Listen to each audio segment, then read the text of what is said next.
This episode of the podcast is brought to you by Biotropic Labs. Biotropic Labs is a company that makes its own natural and healthy custom formulated sports supplements. I tried them out. Paul has also tried them. We both like how we feel on them. It dramatically and positively improved our performance, allowing us to train and work out at a much higher level and with much more endurance. His products are built around a blood support and oxygen delivery. To learn more about their products, please visit them on the web at biotropiclabs.com. At checkout, use the promo code UNION10 to receive 10% off your order. Your order is also backed by a 30-day money-back guarantee, zero-risk purchase. Again, that's biotropiclabs.com. Use the promo code UNION10 at checkout to receive 10% off your entire order.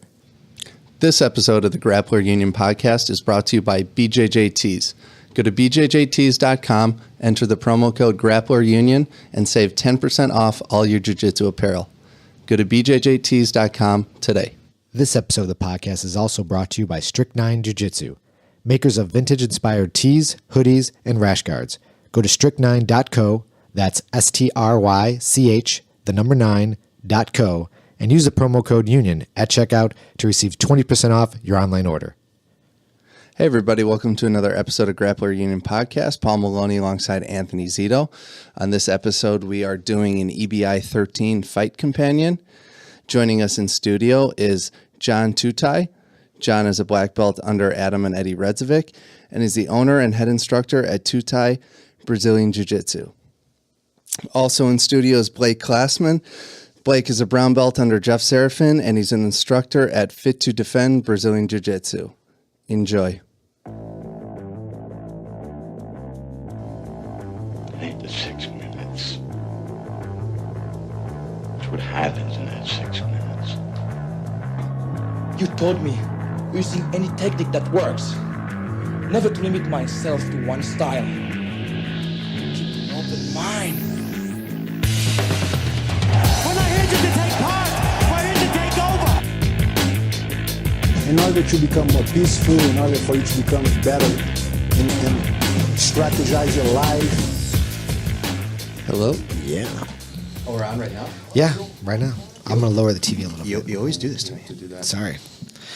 So, Welcome, everyone. EBI 13. Yes. We started an hour in because the last time we did companion, it was like 4 hours long. I don't even know if we'll do the whole thing, but Yeah, just do a couple hours. yeah, that's it. You know, bullshit a little bit. we don't have to be here for the end. You know, Right. Yeah. It's not like people tune into the podcast to get the results of the tournament. You know? No, because the results are already out days later. Yeah. Can we just start the podcast off by calling Nick Mitri a piece of shit? Nick is under the weather. He got a little sick today. He texted Paul earlier this morning and was like, "Oh, my throat. I don't know if I'm gonna make it, I don't know if I can make it." Paul's like, you really gonna bail on us the day of, bro?" Right. How about a little heads up so we could maybe, I don't know, book another person to come in? Right. I think we should. I think we should do from now on. We should for the fight companions because it's just like a fucking fun podcast. You know, Right. just like we're all bullshitting. We should just open it up to like the community and have people just vote who they want to be on the fight companions. Yeah. And just have true. anybody. You know. Blake is joining us. Thank you, Blake.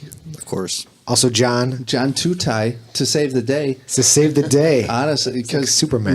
Nick hits me up because Nick is like, "Oh, I'll try," and he was going to bring Catherine Perret. Yeah. And we're like, "Okay, cool, world champion in studio." That's Sure. awesome. You know, so that was supposed to happen, and then Nick hits us up like a half an hour before and he's like, "I'm going to try and make it. Trust me." Right, Blah all blah. day. Hits us up a half an hour before we turn the mics on. He's like, "Oh, I can't make it, bro."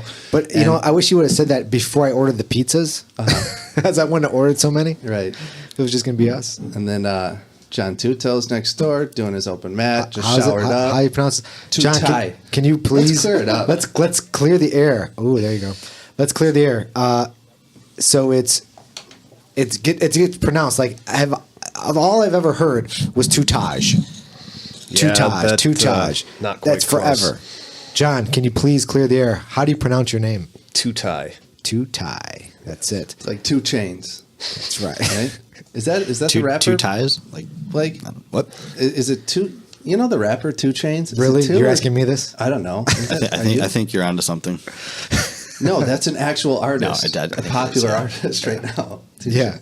2 Chainz. 2 Tie. So that's easy to remember. You would think, but no one ever remembers it. Two-toe, How many two-taj. guys come in to the gym and they still say Tutaj?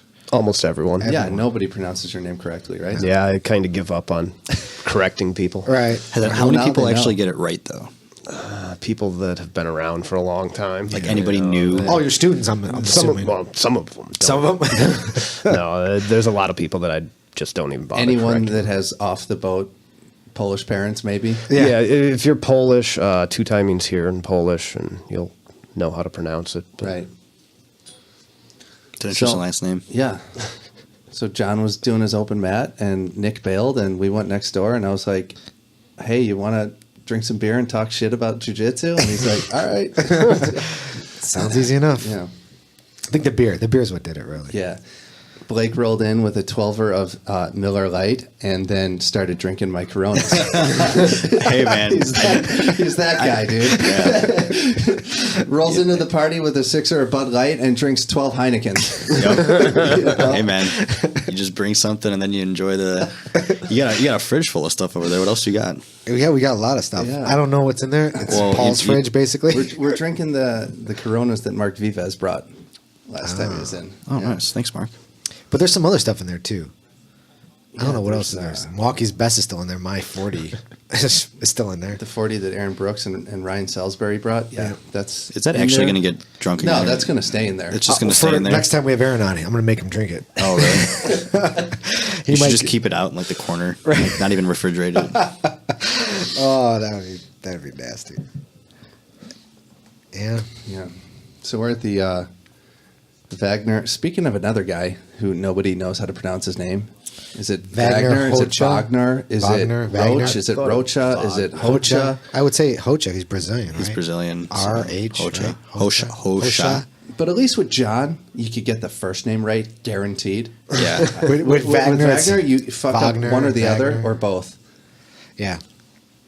He was supposed to be on the podcast. We were in contact with him through Simon Park. Simon Park's like, "Hey, do you guys want Wagner on?" I'm like, "Fuck yeah." He goes, "Good," because I already convinced him to do it. I'm like, "Sweet."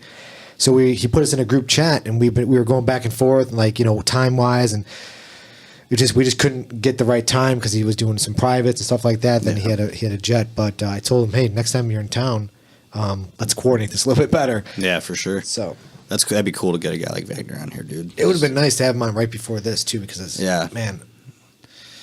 I would like if I had him on like a podcast. I would like have so many things. Just any one of these high level guys, Right. just the question about like what competing has taught them and like all these high level competitions. Like, Well, he's a MMA guy too. Yeah. So like we were saying earlier, before we lit up the mics, MMA jiu-jitsu is just a different feel, different roles. Everything's different, And Yeah. for me, and I know you guys agree, it's just it's interesting, MMA guys want to get back up too.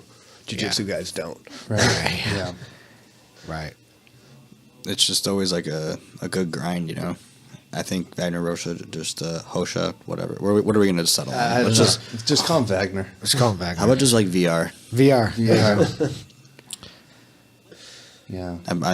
From the looks of it, I think he won in overtime. Or well, actually, that was only the first round. So there's 2 more rounds. No, that's it. it. Oh, was that it? Did he submit him?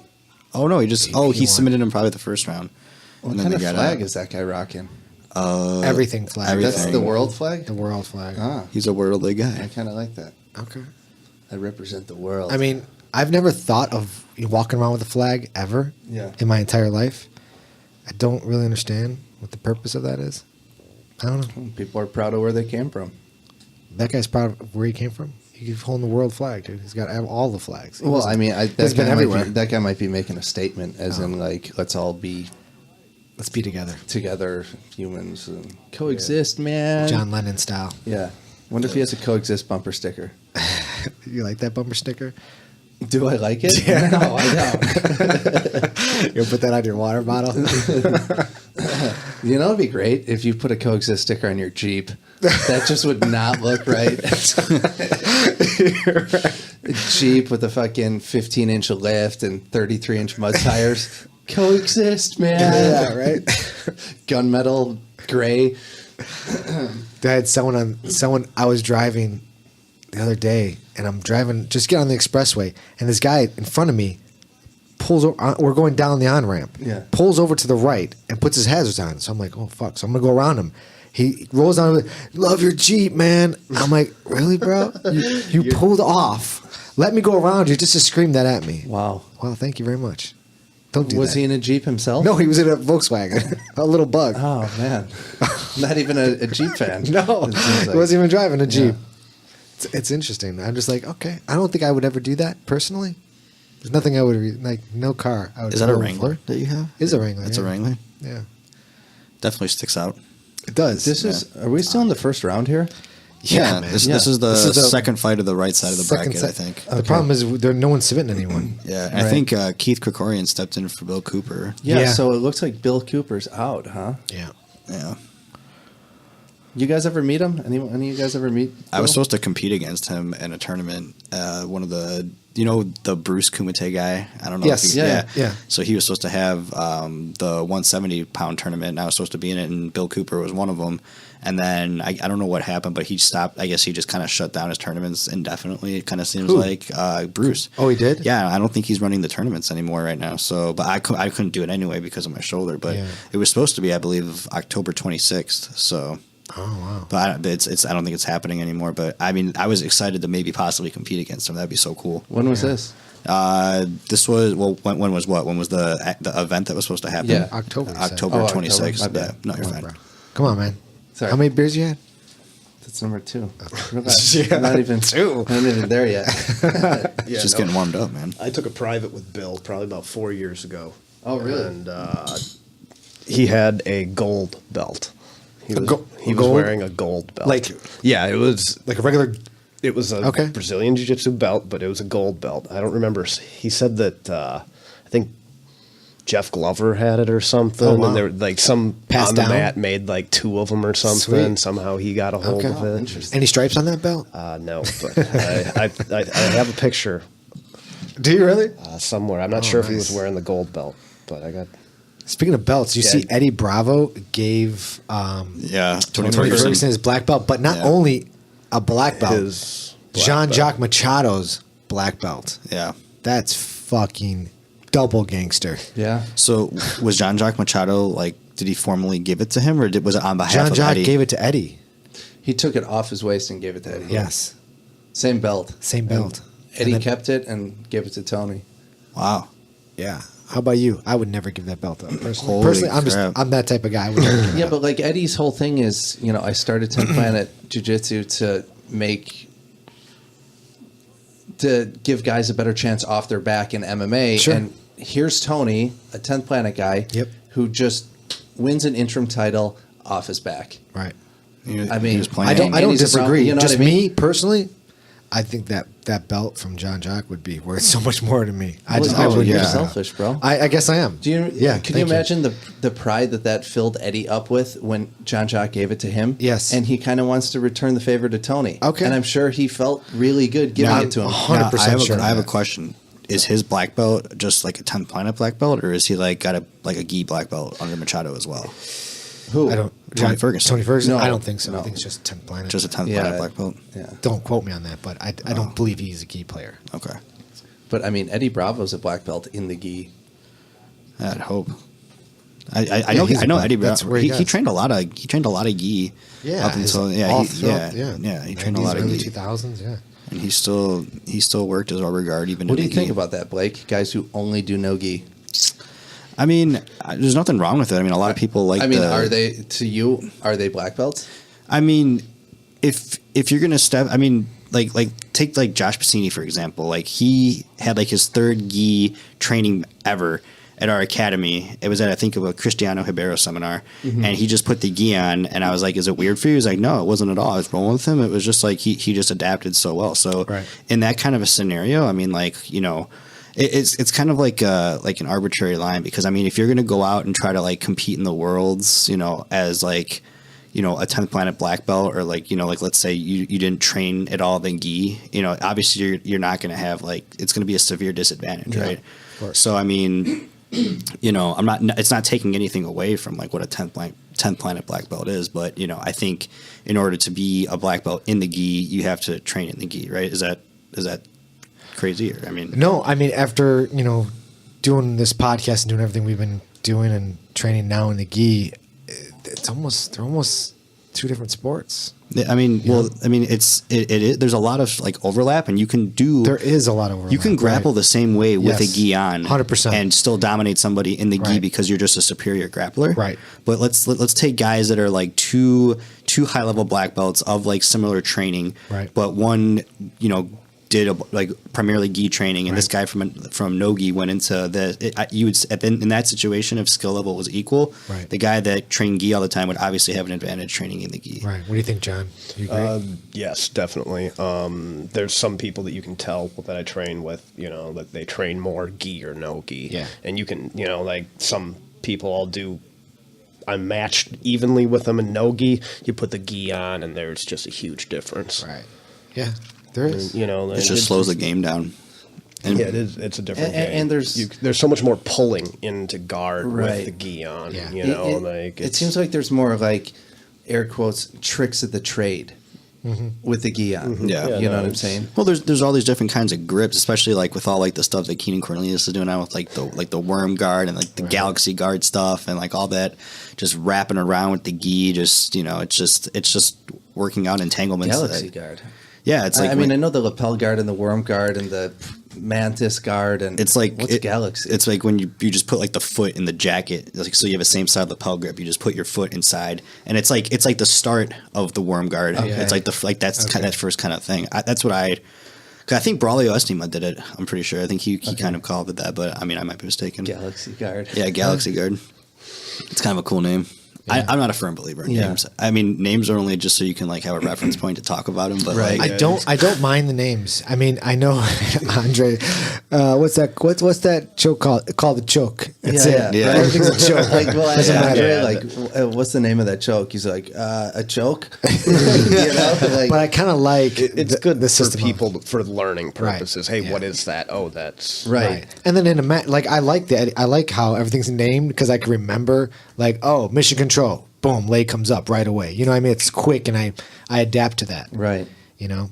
I just wish that. I know in the gi it's going to be very difficult because there's so much more going on, I think. So, yeah. Well, you know, and then at the high level, too, you know, like I enjoy playing a ton of leg locks, and not everybody's, like, cool with, like, you know, like reaping and stuff. You know, just people are kind of weird about leg locks, like rules and the gi and stuff. So like, if I really want to like work on my leg locks and stuff, I'll just be like, let's just roll no gi. I mean, like, you know, just heel hooks with a gi on the pants, you get caught up a lot easier. You can't twist out of it. Yeah. So it's. But I tell you, when we do our no gi class at Mineco's, you know, the guys have been training primarily gi, and then they shed it in the no gi. They do well. They do okay, but I can tell how much more of an advantage I have because I've trained primarily no-gi first. Right. Yeah, right. and then when they show that 5 years, and I transitioned to the gi. That's all I did at my first school was gi. Okay. So it was a big difference at first. Ooh, nice heel hook. That's tight. But once you get used to it, now I train primarily in the gi, and when you take the gi off, I do just fine. You do, yeah, of course, yeah. Like, but you have to train both, right? Like at our school, what we do is we'll do either like 1 or 2 weeks of gi, and then we alternate by week. Yeah. You know, some people do it by certain days, which is fine too. But as long as you do both, like I think like you need to get all aspects, because I feel like the gi is almost like training wheels, where like you learn all these grips, and then when the gi comes off, you learn how to like, you know, modify what you're used to like, you know, like a collar grip instead of like a lapel grip or whatever grip, you know. Right. Well, I mean, Mineco won't even let you train no gi unless you're doing gi classes, and you have to be 6 months in. No gi is just a little bit more dangerous. That's exactly it's quicker. Right. People that's knee and elbow spin. Yeah, that's what he says. He wants you to have like some control. That's why I do that at my school. We don't really even have any no gi classes. Really, like open mat. You know, we'll train no gi, but for beginners, they hurt each other on a regular basis. The gi slows them down. Yeah. It gives people something to grab to feel a little bit more safe, I guess. Yeah. It's just a more controlled Definitely. more controlled grappling. You know, to be really good at no-gi, you have to be really good at scrambles. And like I know from all the years of grappling, I noticed like most, like if not, like I would say the highest percentage of injuries happen off of scrambles. Yeah, You know, it definitely requires a little bit more athleticism. Yeah, right? it does a lot more athleticism. Yeah. You know, I mean, you know, unless you're being lazy and just doing 50 legs. But Very you know. true. And that's where I think the 10 Planet system and their warm up series, that's where I think, me personally, that's a hell of a knee bar. It adds that training wheels for the newcomers who come to the gym because they have these patterns of warm ups that they do where it's like, okay, we're doing these group of movements, and the movements don't have to be very quick because it's a training mechanism. Okay, we're going to train you to roll this way. We're trained this, and I kind of like that system of like, you know, coming up, white belt, blue belt, you know, and learning these systematic movements is true. I think it helps it's out a also lot. nice the way Eddie has it done, where, you know, like when you're repping technique, it's like for arm bars from the guard, for instance, you know, like it's really just the bottom guy that's getting reps in on that, where like the 10th Planet warm-ups is like, boom, I do this, you counter with that, Exactly. then we move to this, you know, and you could kind of, it's almost kind of drilling for a flow. It's a flow, but Yeah. what is a flow? It's drilling for a scramble, Right. Yeah. because you're picking up reactions to what you are drilling, Right. You know, Yeah. I like to, like, you know, like at our open mats and stuff, I'll just like, you know, just tell the guys, like, grab a guy, just flow for like 5 minutes. Yeah, no submissions. Yeah, and just no work. submissions. And like I always say, it's kind of like tit for tat, you know, like someone makes a movement, then the next guy makes a movement. And just, Well, we did this with Javi Vasquez, chest jiu-jitsu. Oh, yeah. One of the guys yeah. came into my Yeah. gym and was like, okay, I move, you move. You move. I move, exactly. you move. That's it. And you But the just- gray area is like what draws the line between one movement and two. That's long as you're with someone who's not dishonest, I guess, and just knows like, okay, this is a move, and Don't be so doesn't try to competitive, like. Blake. It's chest jujitsu. Blake's like, I think that was a. Yeah. Well, for the checkmate right speaking away. of like spastic rolls, Paul did this to my nose. Because he takes What is this? I can't see see. that. You see that little bruise right here? See it right here? Is it bruised? It's bruised right here. Yeah, that's from Paul. Takes a week and a half off, and all of a sudden forgets how to like. Are you okay? Flow roll or something. I'm fine. Are you okay? You sound I still okay. don't see it on your Right here. You see No, this I like still bruise right don't, here? no. It's bruised. Yeah. Get your camera out and zoom in. It hurts, Hang on. man. Let me grab my. He knees me in the eye, and then smashes me in the nose. Wait, was it no-gi? It was gi. Oh. He fucking was doing like I don't know what he was doing. I went Controlled demolition. I went for a mounted triangle on him, and And but I went for it like right away. It was just like boom, I pass and then try and swing the leg over Yeah. and No barely finesse. grazed him. Barely finesse. grazed Those him. are always the worst, though. Like No when you finesse. when you don't feel it, and somebody's out, you're like, damn. Like either like they're being a little bitch, or I just decked the crap out of them with my heel, and I didn't feel a thing. Which is No, he always the- apologized during the roll. He's like, Yeah. oh no, he did after the roll, right? After the roll. Yeah, that's Yeah. right. Yeah. He just kept going. For one of them, for that one. I'll apologize for one, not the other one. Why? Why don't you apologize for the other one? You're such a The boy. arm bar. Puss, He like smashes his leg down on my face to get this arm bar, which he didn't get. Man, it was rough. I got Then- you then with he- the first arm bar, though. You did give me the first Yeah, arm that's bar. right. Yeah. But then he goes for this ridiculous leg lock. I don't know what you were doing. I was there. bored to death. Oh, I was so bored of you turtling. I was like, I'm just diving Bro, on you were stuff just- now. He was Yeah. just working his Eduardo Tellez, dude. that's right. Hey, you know what Leave the me best alone. defense to not getting kneed in the face is? What? Don't let anyone pass your guard. Here's the problem. Paul knows me so well. I get kneed in half guard He a lot. destroys my guard. I can't. It's so ridiculous to go against it's him. almost the easiest guard to pass. You guys see gonna have that? to go. You guys gonna have to take a break here and go a man. quick 5-minute roll right now. I get complimented on my guard. Okay. I don't know It's why. and Paul destroys my guard every time. I don't know. Something about people that train together. well, he's a lot. I mean, he's got a know lot of each length other's on you. games. He does have a lot of length on me. I got 30 pounds on you, too. But I've gone against guys big. But I can't pass Piahi's guard like that. No, you can't. But he's also a badass. So. Yeah, PIs. It's true.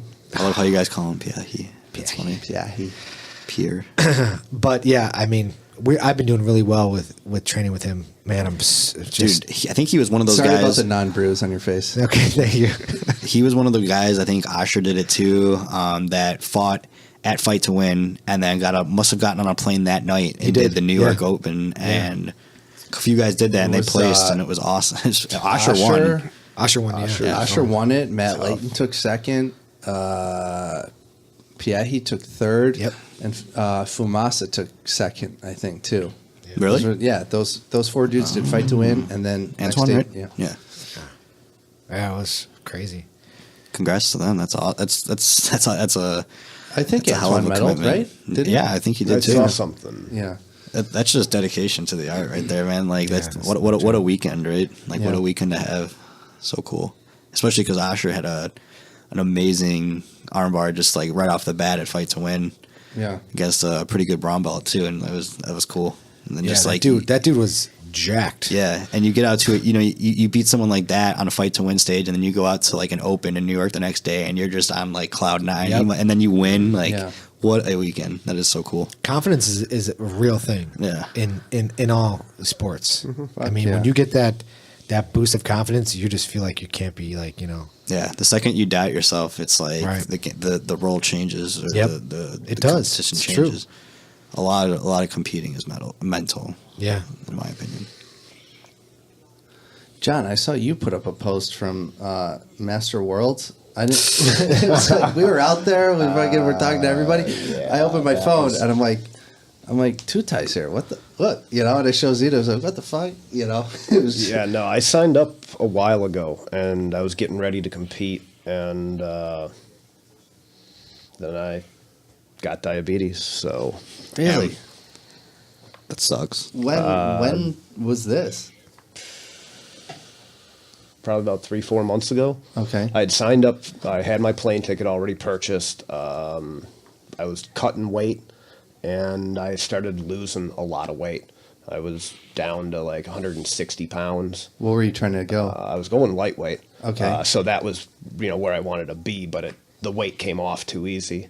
Right. Was it one for what tournament was this? Masters Worlds. Okay, so it was 168, right? Yeah, 168 with the gi on. And did you? Well, the Masters Worlds is only gi, right? So yeah. Well, but you have to weigh in with Yeah. the gi. So like, if you ever do like an open, do you bump up for no gi, or do you make the cut? I normally cut down. You do that? I've done that cut. Oh my god, never again. I signed up for lightweight in the 2 IBJJFs ago, and I weighed in. I made 168 in the gi, but that next day I woke up and I knew I had to be 162 and a half, and I was 168 like on the dot, like, and I was like no. And so I just literally just like immediately, like I was supposed to get on at like 2 o'clock, so I at 11 o'clock I'm just like running over to the gym, like doing like crazy just like cardio in the sauna. And just drove my way down there, and I was still like 2-3 pounds overweight when I got there, so I had to run around in a sweatsuit and just burn off the rest of the. Never again. Yeah, no, never again. I had. Oh my god. I went from 165-ish to 185 in a matter of probably a couple weeks taking insulin. So that I bumped up the weight class because I wanted to compete, but I stopped training kind of. Yeah. So that wasn't really the greatest idea to go and compete. But like I said, I was out there. So Right. I got there. I found out that I had a bye in the first round and said, let's see if I can make weight. I cut it's 10 crazy. pounds in a matter of 2 days out there. And I was like 2.5 pounds over the morning of. And you won your first match too, right? I won my first match. I normally compete at lightweight. I'm a big lightweight. Going at middleweight, I still felt all right. None of the guys pushed me around.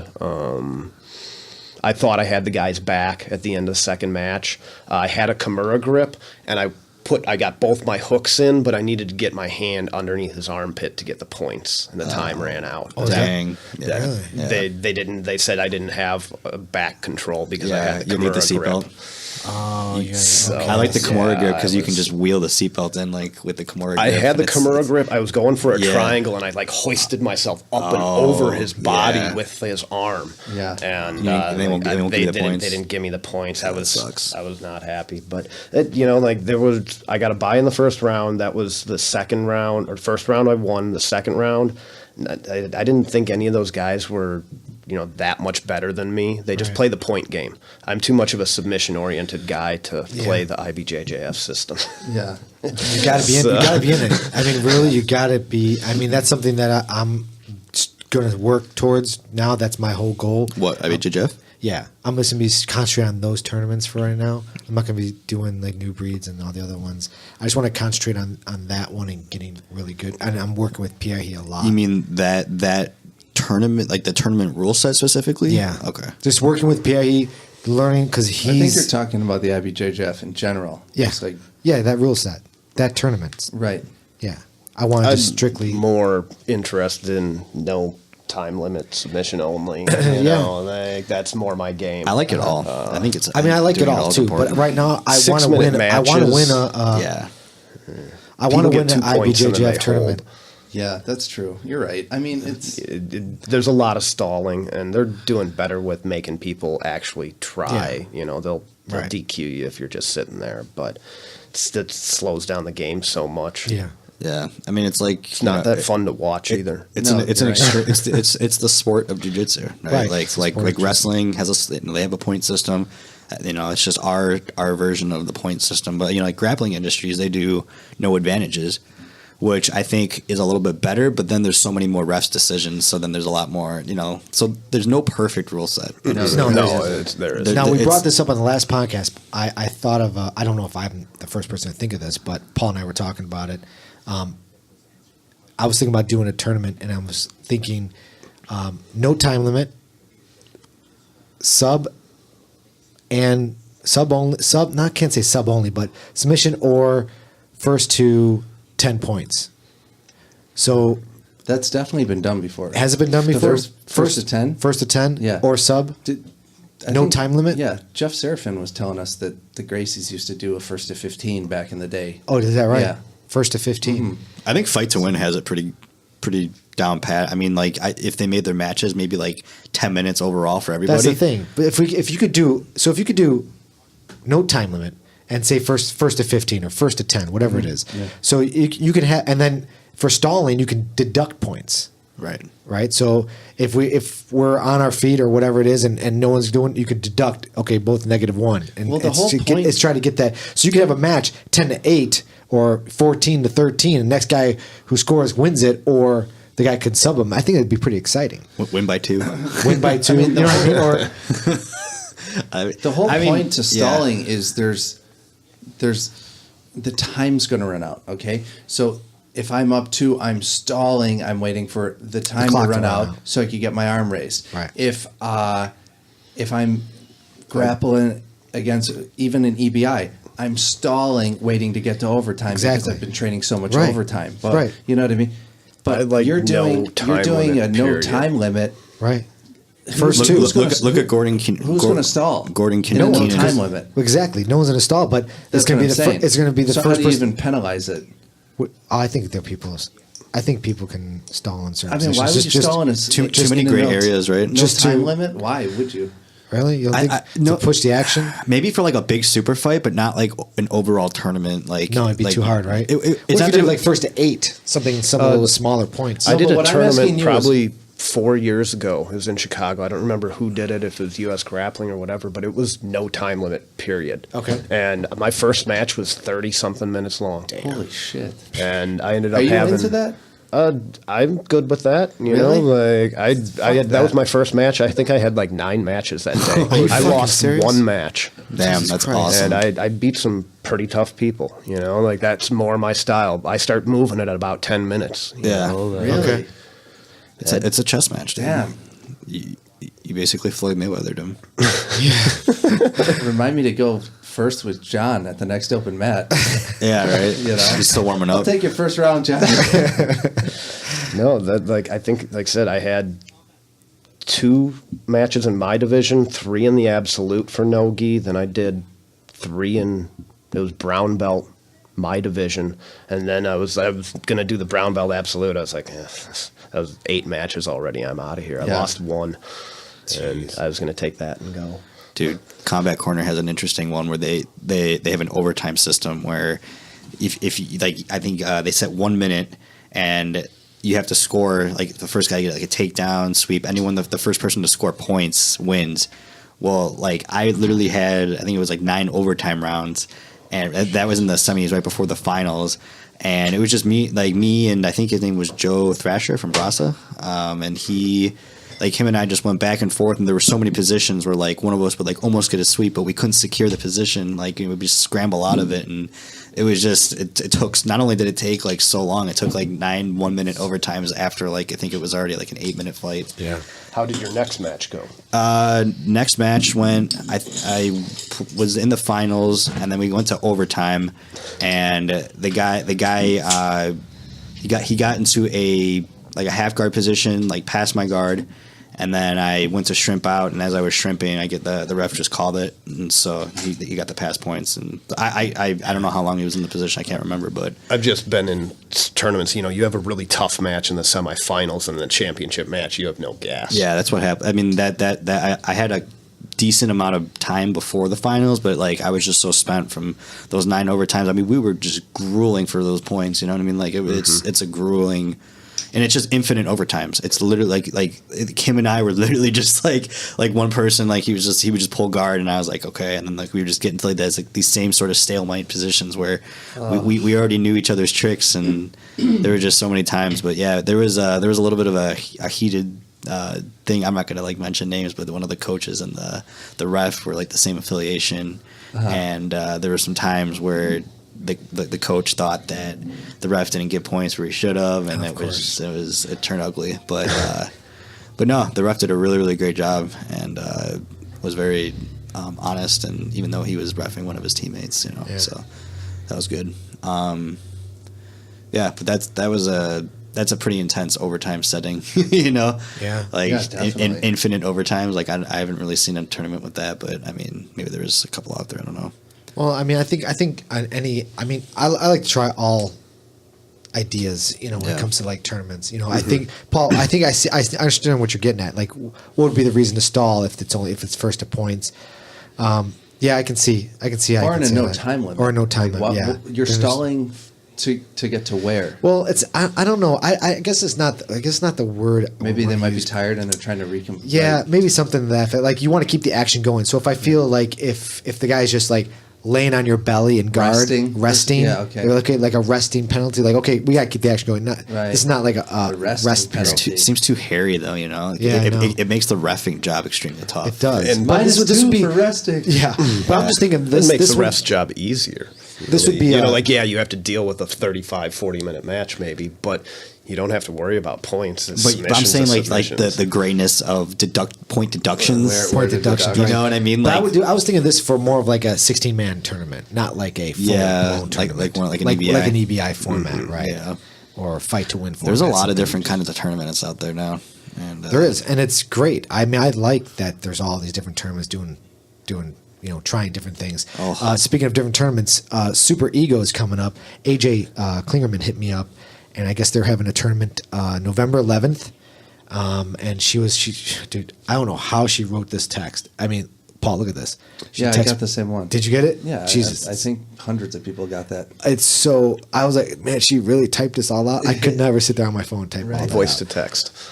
I would hope so, but it's really cool. They're donating a lot of proceeds to We Defy and Mission 22. Which Where is pretty is cool. the tournament? It's Indiana. Indiana right? normally. Yeah, I think it's in Indiana. Yeah, Have you done it before? I John? did a Super Ego probably 5 years ago now. Okay. And it was relatively well run. They started with the higher belts, and they gave like the whole mat to they did a professional black belt division, and they started with the brown belts, and then they started putting more and more people on the mats as That's the good. belts went down. Nice. And it was pretty cool. Yeah, it's I had the whole mat to the whole I don't Square. know, had Mat to be- space? Yeah, That's, to myself. that just during saves my so many match. resets are another thing too, right? Like how do you? My guy, I jumped guard. My guy picked me up and set me down about 5 feet from the edge. Ooh. And then even the ref, whatever, James Klingerman was reffing the Okay, match, and he was like, "Hey, get back in the middle." Right. Why he was did he do using that? the sideline because I'm pretty good at submissions. Oh, so he wanted to be close He to the wanted to be edge. close to the sideline, Right, so you can get and he rolled out of an omoplata out of bounds. Gotcha. And they're doing donations of gis too, so you could donate your gi. It's in Greenwood, Indiana. Okay. So I got some gis. I might. Did you get give to them. witness that group gangbang jiu-jitsu that they do? What? Why do you call it that? I don't know. What's it called? Tag team. Tag team. What are you talking about? There's like a ton of people. I've There's like done it. teams. I It's like know. a shitload of people on the mats, right? It's we would 5 do on tag 5. team. Sorry, Oh, tag no, team. Trying to be funny. We would do 2-on-2 here. Do you do that here, Sean? We used to every I once used in a while. to. Haven't Really? done doing it lately, but It's pretty yeah, fun. no, it's fun. Yeah, It is I fun. want to get into that. We can do it at Monaco's. Okay. I'm Yeah, sure you the just guys would be down for it. 2-on-2, and there's no real, out of bounds. You just Well, kind we of do. have fun. We with put it, belts you know? down at Oh, Klingerman's. okay. He would put a belt down here, belt So down there, you and you have had to to stay stay behind the belt, outside of and then that. you had to get the guy to that side of the belt so you could tag him. Okay. And then the guy would jump in. It'd be 2-on-1 for like 5 seconds or something like that. Okay. And Yeah. then the other guy's got to bounce Then you after gotta 5 get out. seconds, right? Right. Yeah. It was actually fun. I was a Yeah, little scared it's initially it's to fun, jump in, like but when time the tags when your partner's like on your back, so your partner Yes. can jump in on their back. right. Yeah. Yeah. Oh, these guys are going ADCC style here, where they're Did he tap? Yeah, I all think the way so. out of bounds, Yep. huh? He tapped. That was who's this? Mikey Main. Yeah. This Orchard's is up next. Mike Padilla. Orchard. Yeah, Orchard is up next. Yeah, that was an interesting. Like we were just talking about the out of bounds, and that was just a situation that happened. They rolled out of bounds, and Mike Padilla was going for a heel hook, and the other guy, what was it? What's the other guy's name? He was looking for Mikey the Main? fight to be called because they were out of bounds. Right. But And Interesting. Tell you what, that's that- the first time I've seen that in EBI. really, I think it's happened. because look at, he wants to be like, okay, we're out of bounds. Yeah, because like look right here. Right, he so- stops defending for a I little like bit. that. You shouldn't be able to go out of bounds. Yeah. like look how tight he is on that heel. Yeah. Though. Like that's the thing. Like I that's mean, that's look, a tight. He's really got that leg wrapped up. Yeah, and he's got that, but like, I don't know. It's The just fucking mic is right there. Yeah. Well, what are you gonna Oh. do? I mean, in ADCC, you could roll, I guess, all the way Well, to the Mike to Sim the was stands. telling us on the last podcast he was just on. busted his knee. Oh, nasty. Mike Sim was telling us on the last podcast that they tell you at ADCC if they're If you go in out a of heel bounds. hook and they're rolling out of bounds, you let them roll all the way down the fucking gymnasium and up the bleachers. Third Yeah, row, like, up to the third row, at Up least. to the third row. not the fourth. all right. No, I don't remember where I was. Because they want finishes. I was at some tournament where I finished the guy out of bounds. Yeah. I don't remember if it was not. I don't remember where it was, but yeah, we were on. It was at what is it? The Oak Lawn Pavilion. I remember rolling onto the tile, and they were still Yeah, letting yeah, us yeah. go. That's like where all the tournaments are. Are they all like that now? I don't know. I don't know if they. I know for a fact like IBJJF isn't. Right. I think I don't think Grappling Games is I mean, Submission Challenge restarted you. because I mean Yeah, right, they did. Zito? The kid rolled out. they have to and because they otherwise restarted me. If you roll into somebody else's mat, they can't have you rolling into somebody else's mat space if you got 8 mats going at once. So this guy rolled. We rolled onto the wood, the hardwood. on the hardwood, and then they reset me. Yeah, in a straight footlock, Right. Yeah. like fully sunk in. Well, here's the thing: is like Sad. escaping a submission. Like all of a sudden, like you're on a hardwood floor, that becomes a little bit of a different kind of escape. You know, kind of like you get to like smash your knee on them. You know what I mean? Like it's Right, just right. it's not a mat that you're escaping. I mean, it's not like the end of the world, but I can see why some tournaments would restart at that point. But Hyperfly, 2 athletes here. You can't teach hard. I have the Christian Woodmansey gi, and it's one of my favorite gis. All right, here's Orchard. Clark Gracie Jiu Jitsu. Yeah. You know what I just got, Paul? What's up? Show Your Roll just had another release of some gear, and I was able to pick up. I tried to get the sweatshirt, the hoodie, and I did not know this, but if you go to their website when they release it, I went to the website right at 12 p.m. when they were going to release it. Okay. And I put the thing in my cart, and I went back to get some more gear. You're the guy standing outside the Yeah. theater for Star Wars to No, open. I'm not That's that what you guy. are for Show Your Roll. For sure, I'll log onto the website. It's pretty convenient. I set an alarm. I go onto the website. It's simple. Okay. So I put it in my cart, and I thought that if you put in your cart, Like it was it's reserved yours for yeah. you. Like that. No, you got to check out. You got to do the Yeah, whole you gotta process. check you have out. to process a payment to reserve Yeah. something. I didn't realize that. Fuck yeah. Fuck. What So do you I do? didn't get it.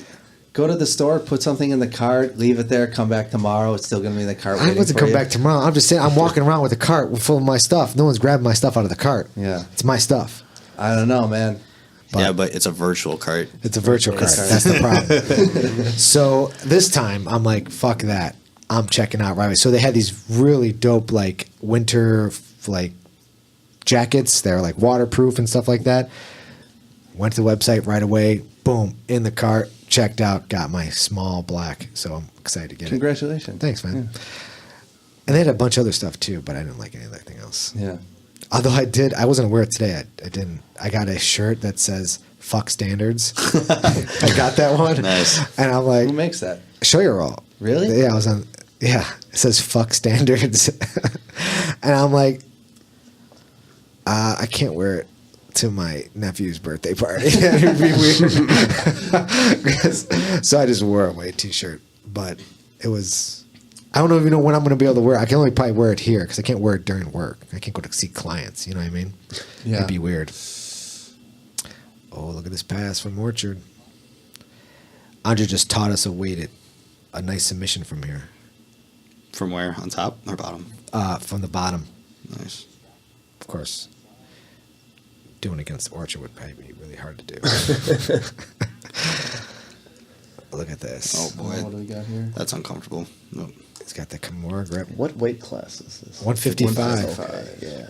The lightweights. 55 would be such a hard cut, man. For me, at least.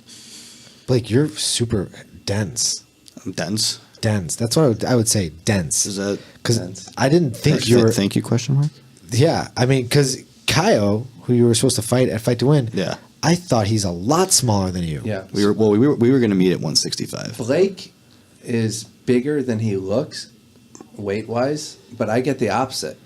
People think I weigh 180. And I I'm thought like- you weighed. I remember last time I made you go on the scale. I was like, there's no way you're. Dude, I like- do whatever I want, and then I put the gi on, and I weigh in, and I'm still 4 pounds under in the lightweight division. He looks big, man. I have to. Big. Well, I like right now because I just like I've been off a month, so like Yeah. my kick is like going to the gym and just doing like insane cardio just to feel like I trained, even though I go home still like I feel depleted, but I'm like I didn't roll. You weren't mentally stimulated. Yeah, I wasn't like because jiu-jitsu is so mental too, and it's just Yeah. like the perfect thing to do, especially working in 40 hours a week at a corporate office. It's like having that let out is super important during the week. So I want to get into some of this stuff here because Sure. I mean there's a lot of people listening right now that are going through some shit physically, mentally, whatever. Yeah, for sure. So your elbow is separated, and John, you just recently got diagnosed with diabetes. So Correction, my elbow's not separated. I have a dislocated shoulder. What are you talking about, elbow, bro? Sorry, I wasn't going to say That's the anything. booze but- talking.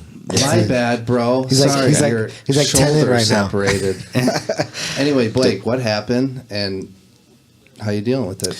Well, so I was preparing for Fight to Win, and it was about a couple weeks out, and I was just doing a no-gi round, and I had surgery 6 years ago. I had like 4 shoulder dislocations on the shoulder between like lifting, and I did wrestling and and jiu-jitsu. It's just I've had tons of dislocations, so I had a surgery procedure done where they put anchors in my shoulder, and I was good for like 6 years up until this time, which was like a couple weeks before Fight to Win, which was like about a little over a month ago today.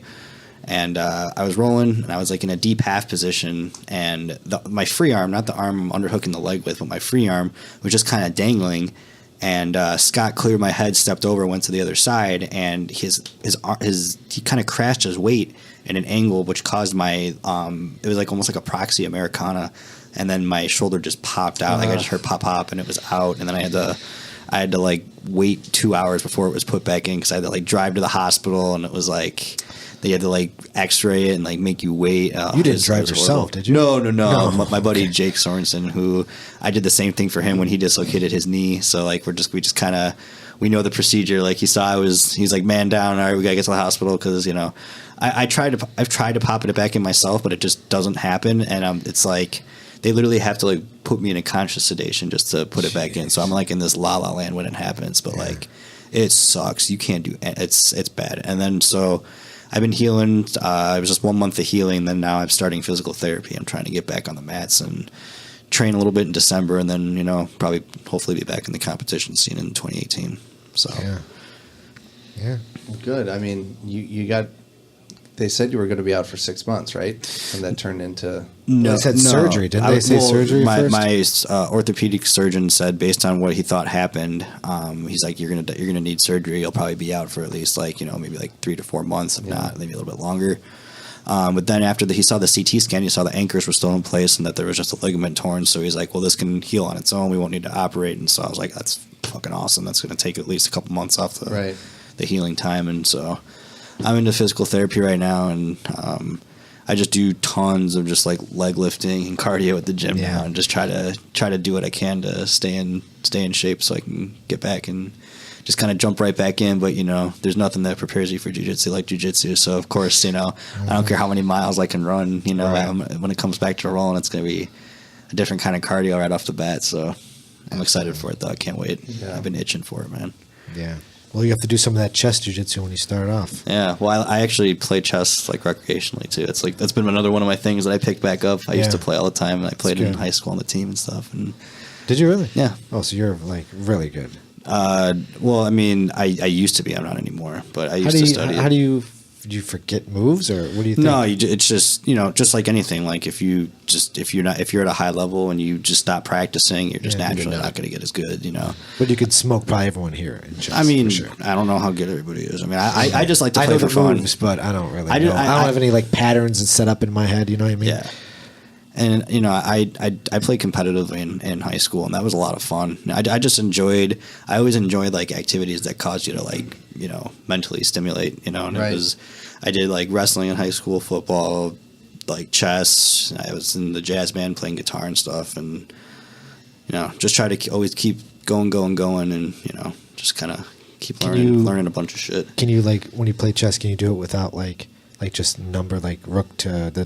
It depends. Like if you have a board in front of you, but like if you're just trying to remember it all, I used to. Me and my buddy used to do that. Like when we would go into like competitions for chess, we would always play like without a board in front of us, and you just start to lose where the hell everything's at after like about like maybe like 8 to 10 moves. You're kind of like, all right, he's like bishop takes c6, and you're like, wait, I thought your bishop and then you have to like rethink about the whole game. It's just that's impressive. That's super impressive that people can do that. I'm not saying I can't. I can go maybe about like 8 to 10 moves deep, and then I'm like, all right, well, I'm gonna forget a little detail about something. So I was wondering, like, you have the couple different types of chess play. You have the one where you have the clock, right, where you hit the clock, and then.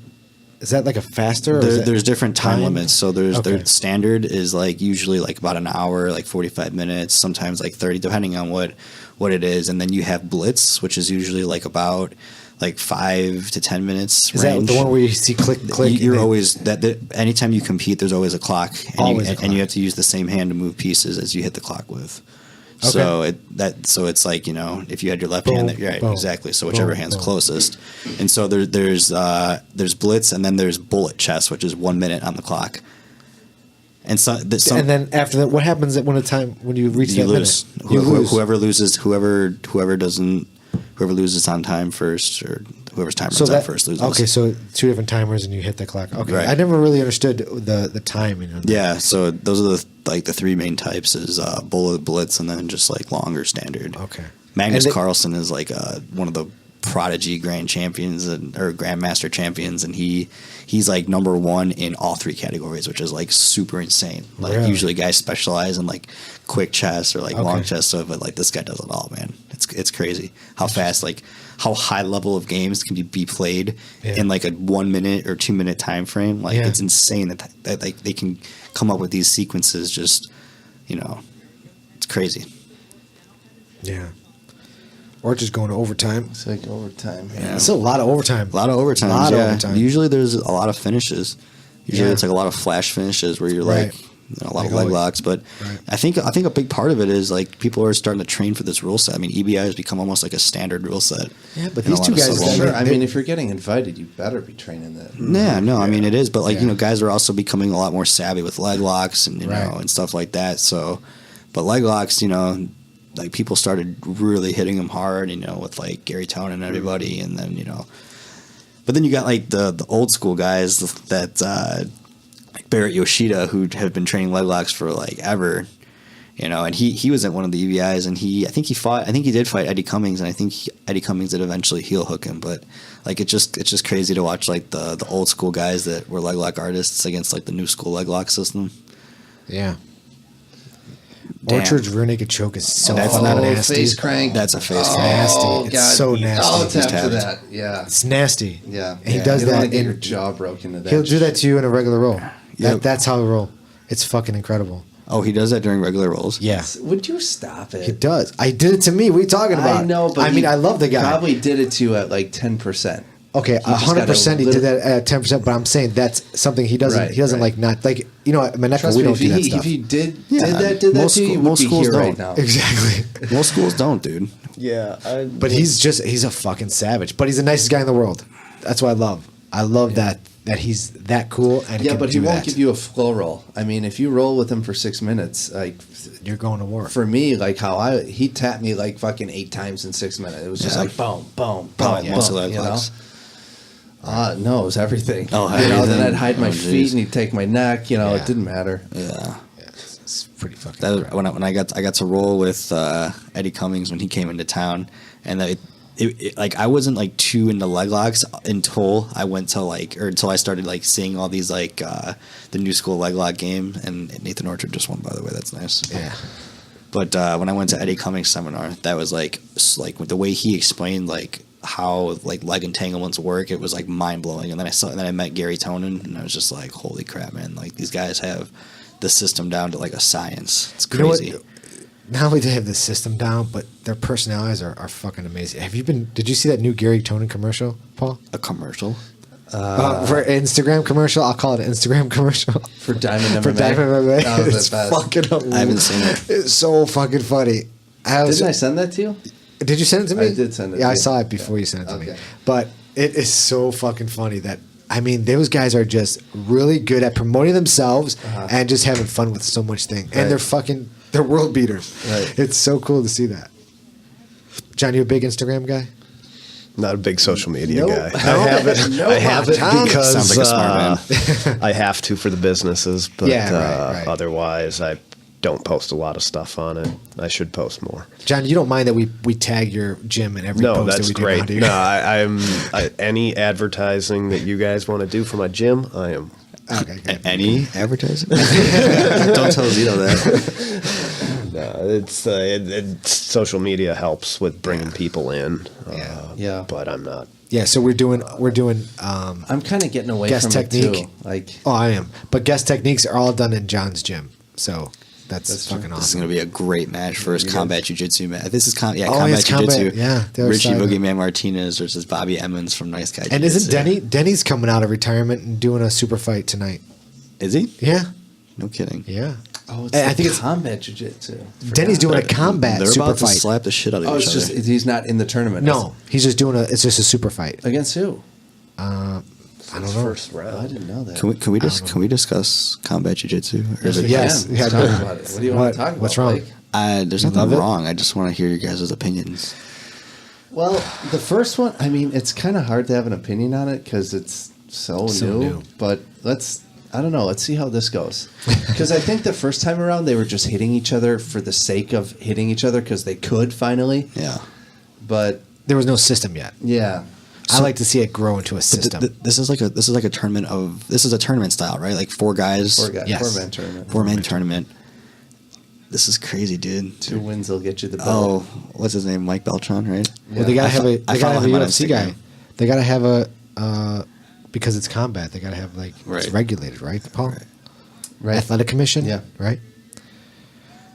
I think Bobby Emmons, Nice Guy Jiu-Jitsu with like Nikki Sullivan and Eddie's- Joe Bays. Eddie says that this was originally what he was trying to do with EBI. It was supposed to be combat jiu-jitsu from the very beginning. Oh, really? And the commission didn't allow it. Okay. So he started this tournament. Then he came back to them when he was like Established. 10, 11 deep and said, yeah. look how good we are. And they said, okay, now you can do it. This is going to be. They can't strike Until they hit the ground. until they hit the ground. It's And one guy could be on the ground. Now they can strike. He pulls guard. Yeah. Well, that's his thing, man. Oh. Slap him, man. John, would you be interested in this? How do you train for I this? don't know about that. How do you train for this? Maybe. You just slap your training partners? Well, it's got to go to somewhere. Like some kind of system has to be formed from it. Oh, that sucks. Well, it's just Strikes. incorporating strikes with jiu-jitsu, you know? Like, you can't sit in this guy's got positions full side and just control. sit there. You're going to get wailed on. All right. Why not put MMA gloves and just let them punch each other? I guess it would make it harder to grapple. Yeah, Yeah. if you have MMA gloves, it's not the MMA gloves, it's the hand wrapping that really screws your hands up for gripping things. If you put MMA gloves on me, I'll grapple with you all day long, no problem. But They're hand wraps. hand wrap, you tape up the hands. Now your hands don't move. Can you wrist lock a guy if his hands are wrapped like that? I don't. Is it even possible? Because if they go all the way down to their wrist, right, John? Right, they go all the way down. Yeah. Depends on how. I don't think you can get a lot of movement in your You wrist. can't get too much movement on it, right? Have you had MMA fights, John? No. So, Don't do any punching. but Blake, I mean, I see your point, but if they were to just totally wrap the hands and go gloves, I think it would become more of a I'm going to try and knock this guy out for sure now. Yeah. Where I think the whole point of this is let's keep your jiu-jitsu honest. You're going to react to the slap, although it might not do a whole lot of damage. You're going to react to it. You're going to, But you can knock somebody out. for sure you can. Oh, you yeah, can. You get a 100%. good palm But these strike. strikes that across. they're doing to like the side of the waist, it's not opening anything up. Like you're taking it. But it makes your style of grappling a lot different. I get that because you're right now. Obviously, this is not where he wants to be at all. But Yeah, but do you think striking or not striking his side is going to change the position? Or is it just making the guy on top who's striking use more energy? you're going to play a different style if you know the guy can hit you, right? Different Well, I agree, style of but I jiu-jitsu. think the face would be the number one spot you want to go for. That's going to make him think differently. But I think hitting him in the side of the thigh or the not the thigh, but the ribs and the body, that'll make you that'll move make for you move, sure. huh? That does not feel good. I've never got hit there like that, so I just don't know. Yeah, it looks like there's not really much activity, just kind of just trying Pressure. Pressure. He's going for he wants to get him out. Oh, nice. Nice reversal. Yeah, it was wow. Got greedy. Boogie reversed him. Oh. Darce. Ooh. Bravo, whatever. Here it comes. Here it comes. See him going for it? Richie forgot for a second that there were strikes. Yeah. It's funny because these guys they're not really striking each other. They're just aggressively grappling, and they're Right. just kind of There it is. There's a oh, Darce. that Darce Bravo. is that Darce is He's dirty. nasty He's got a with that. dirty Darce. So nasty. He got me with that when we rolled. He might be going unconscious. No, not yet. He's about to tap. Yeah, he's got it. Yeah. That's his thing, man. He's got the perfect length for that. long arms. Long How arms. is this 55 as well? No. What are they at? They gotta be 180, 170 right? probably. Dude, but 170. You think that? I've been following Boogeyman on his he's the beard makes him look a lot bigger than he is, but he's actually not that big of a guy. Yeah, he's not What? big. I mean, big to me. He used to be. He used to be a lot bigger, thicker. He's super tall. Yeah, but he's pretty leaned out here for sure. Super nice guy. Oh yeah. Both the brothers are great.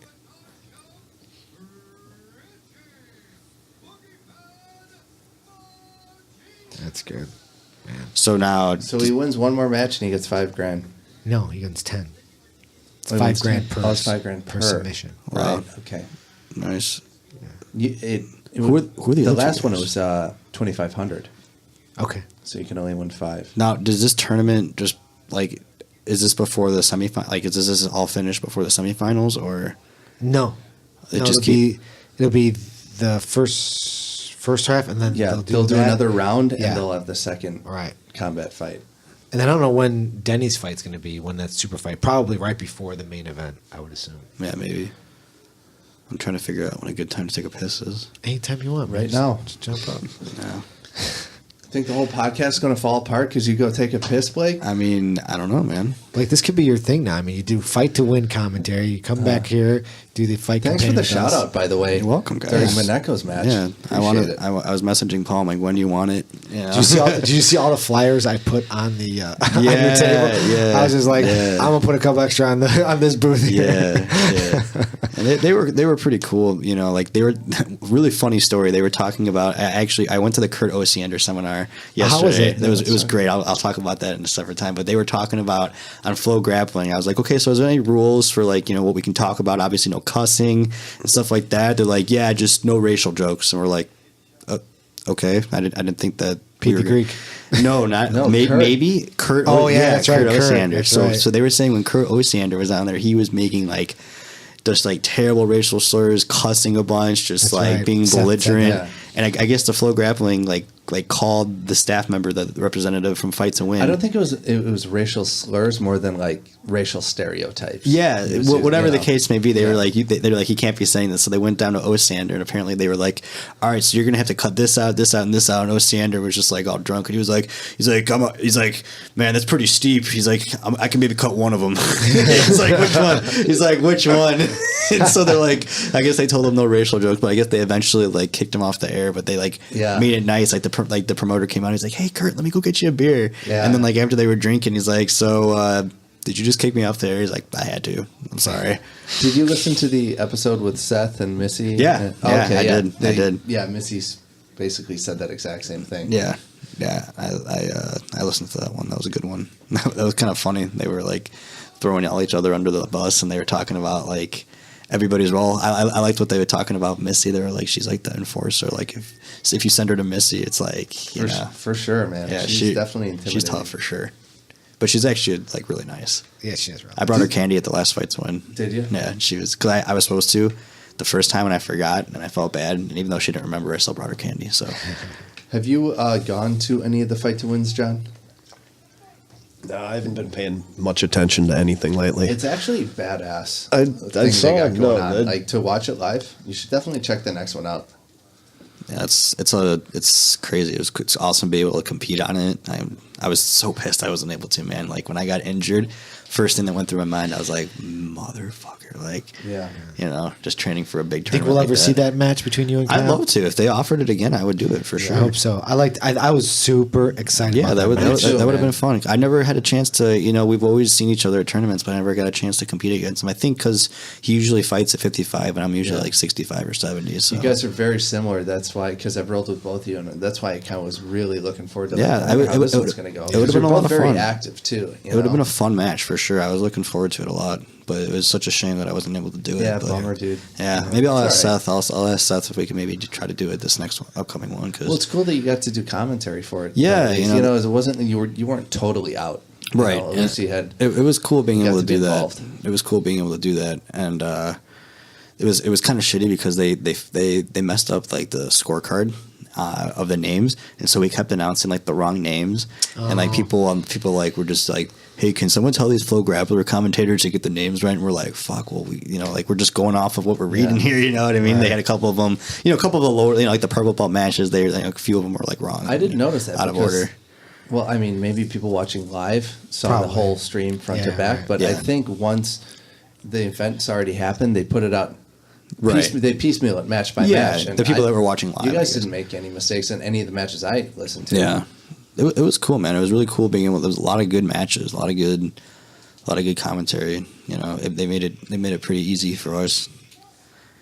I didn't know I was commentating with Simon Park until like the night before. She was like, Missy messaged me. She's like, hey, can you message Simon? And apparently Missy was like, it's a surprise who it's going to be, and I guess the surprise was him. So Was it supposed to be a surprise for him or just no, a surprise to everybody else everybody that it else. was picking him. Gotcha. But yeah, so that was kind of that was fun. John, you think you'd do a fight to win if you were asked? Maybe. I haven't been competing much in the last few years. I went out and did the Masters Worlds, Right. kind of on a whim. I'm just trying to get myself under, weight is Yeah. an issue right now. What are you at right now for Probably weight? 185. Are you really? And that's bigger than I've really ever been. Yeah. Well, it's because of the So, insulin, right?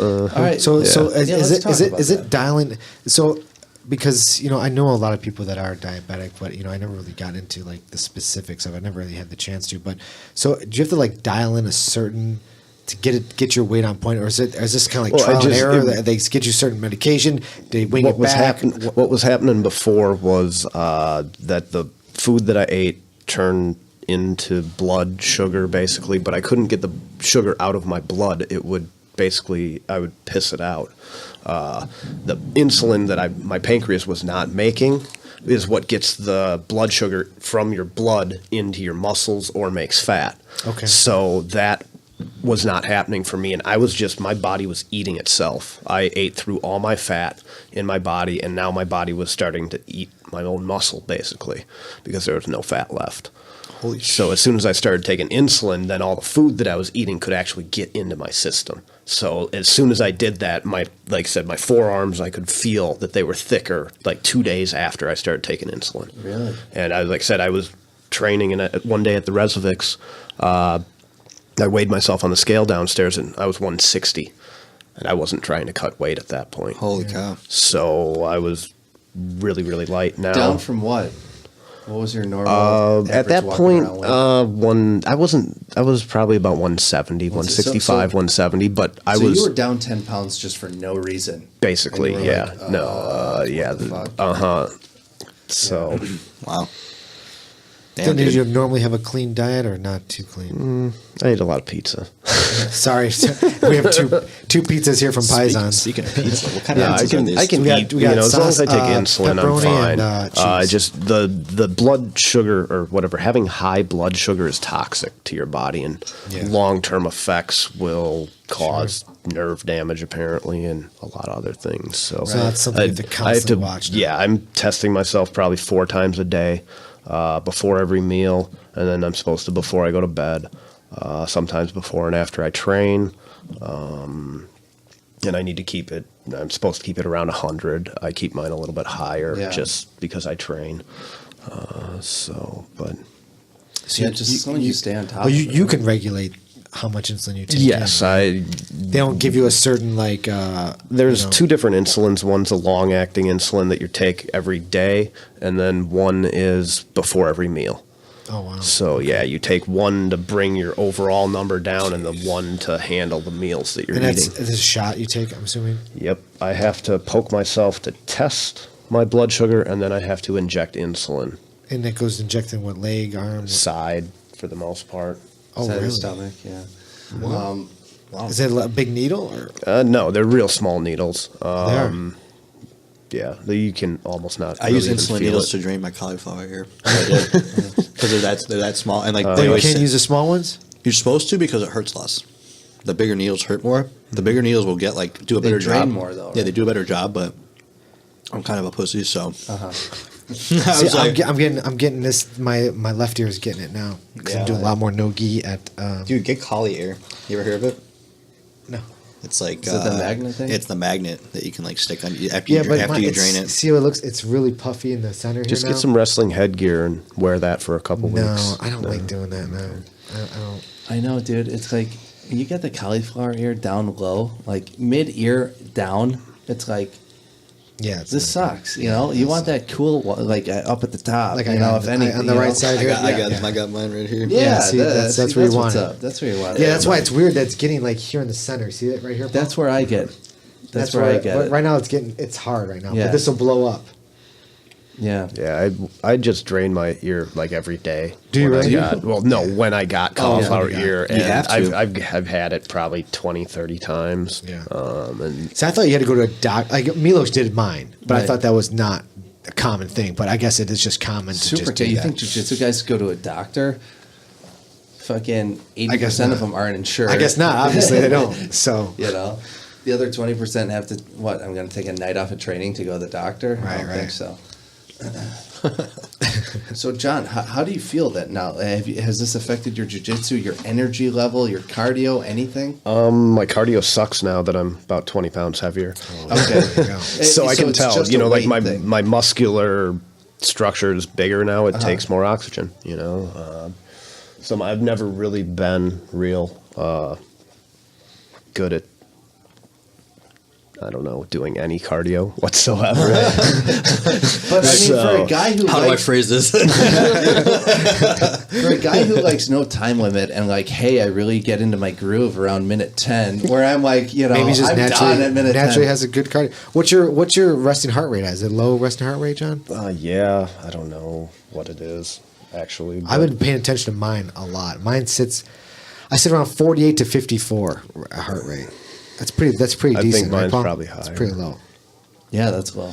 I've been like doing the opposite spectrum where like I monitor like when I do like these intense like elliptical workouts, like I try to keep my heart rate at like around like 150, 160 beats per minute, but like it gets intense after a while. Yeah, I bet. Keeping it there, and then you get into like the 170, 180s, and it's like you start breathing a lot. When you hit 190, you're like gasping. Yeah. 200, yeah, it's brutal. Yeah, I mean, yeah, that low resting heart rate. I feel for me it helps me, but I don't know. We'll see. I don't know if I've always had it or what. I just noticed, now. I guess I never really had tests back in the day. Like now, you got your watch, you got the scales, everything's. You're able to monitor so much stuff so much easier. Whereas opposed like the early '90s and stuff like that when I was doing a lot of like that type of training. Yeah. So armbar, one by armbar on this. It's good. Man, Guys, hands are all sorts of taped up. Close this You guys box. tape your hands? Never. I don't unless I need to. I think it's detrimental. Someone that's wearing tape, it's like a magnet for me. If I get a hold of your hand with tape, that's like grip for me. Right. So you're never getting your hand That's back. true. Is yeah, that right? It provides an You extra grab- level of friction. Mhm. Yeah, no, I've beat some very good guys that were Taped probably up? better than me that were taped up. okay. And it was just my hands are so strong, I get a grip on it. Same thing Two if you wear a on one brace. on it, and Your it's, hands it's are never getting back. ridiculously strong. Ridiculously strong. I fucking could not believe it, dude, when I rolled with you. I'm like, what?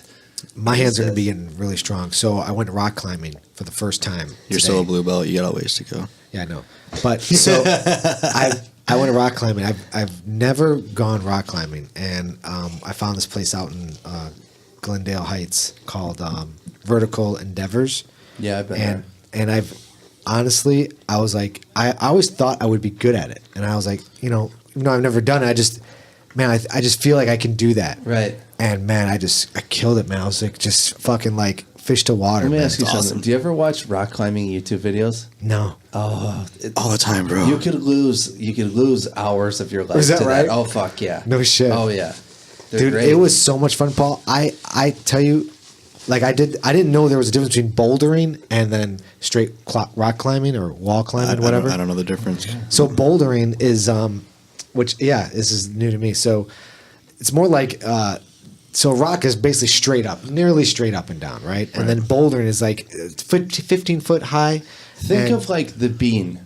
Yeah. Think of the Chicago bean. Right. Okay. Like you're talking about like a boulder that would be that size, and you climb that, and it's so you're sometimes you're literally starting at this angle. you're starting upside down. Upside down. kind So of. gravity's just pulling you down right away. And in the boulders, there's only like little teeny holes, just barely enough for like The tip of your the finger. tip your not barely half of the tip of your finger to go into. It's Right. super difficult. I was watching this one younger kid, because I'm like looking at, because I don't really know all the grips yet. It's just like same thing, like training jiu-jitsu. You're like, oh, I gotta know the grips. Same thing with rock climbing. You gotta know where to grip and how to grip.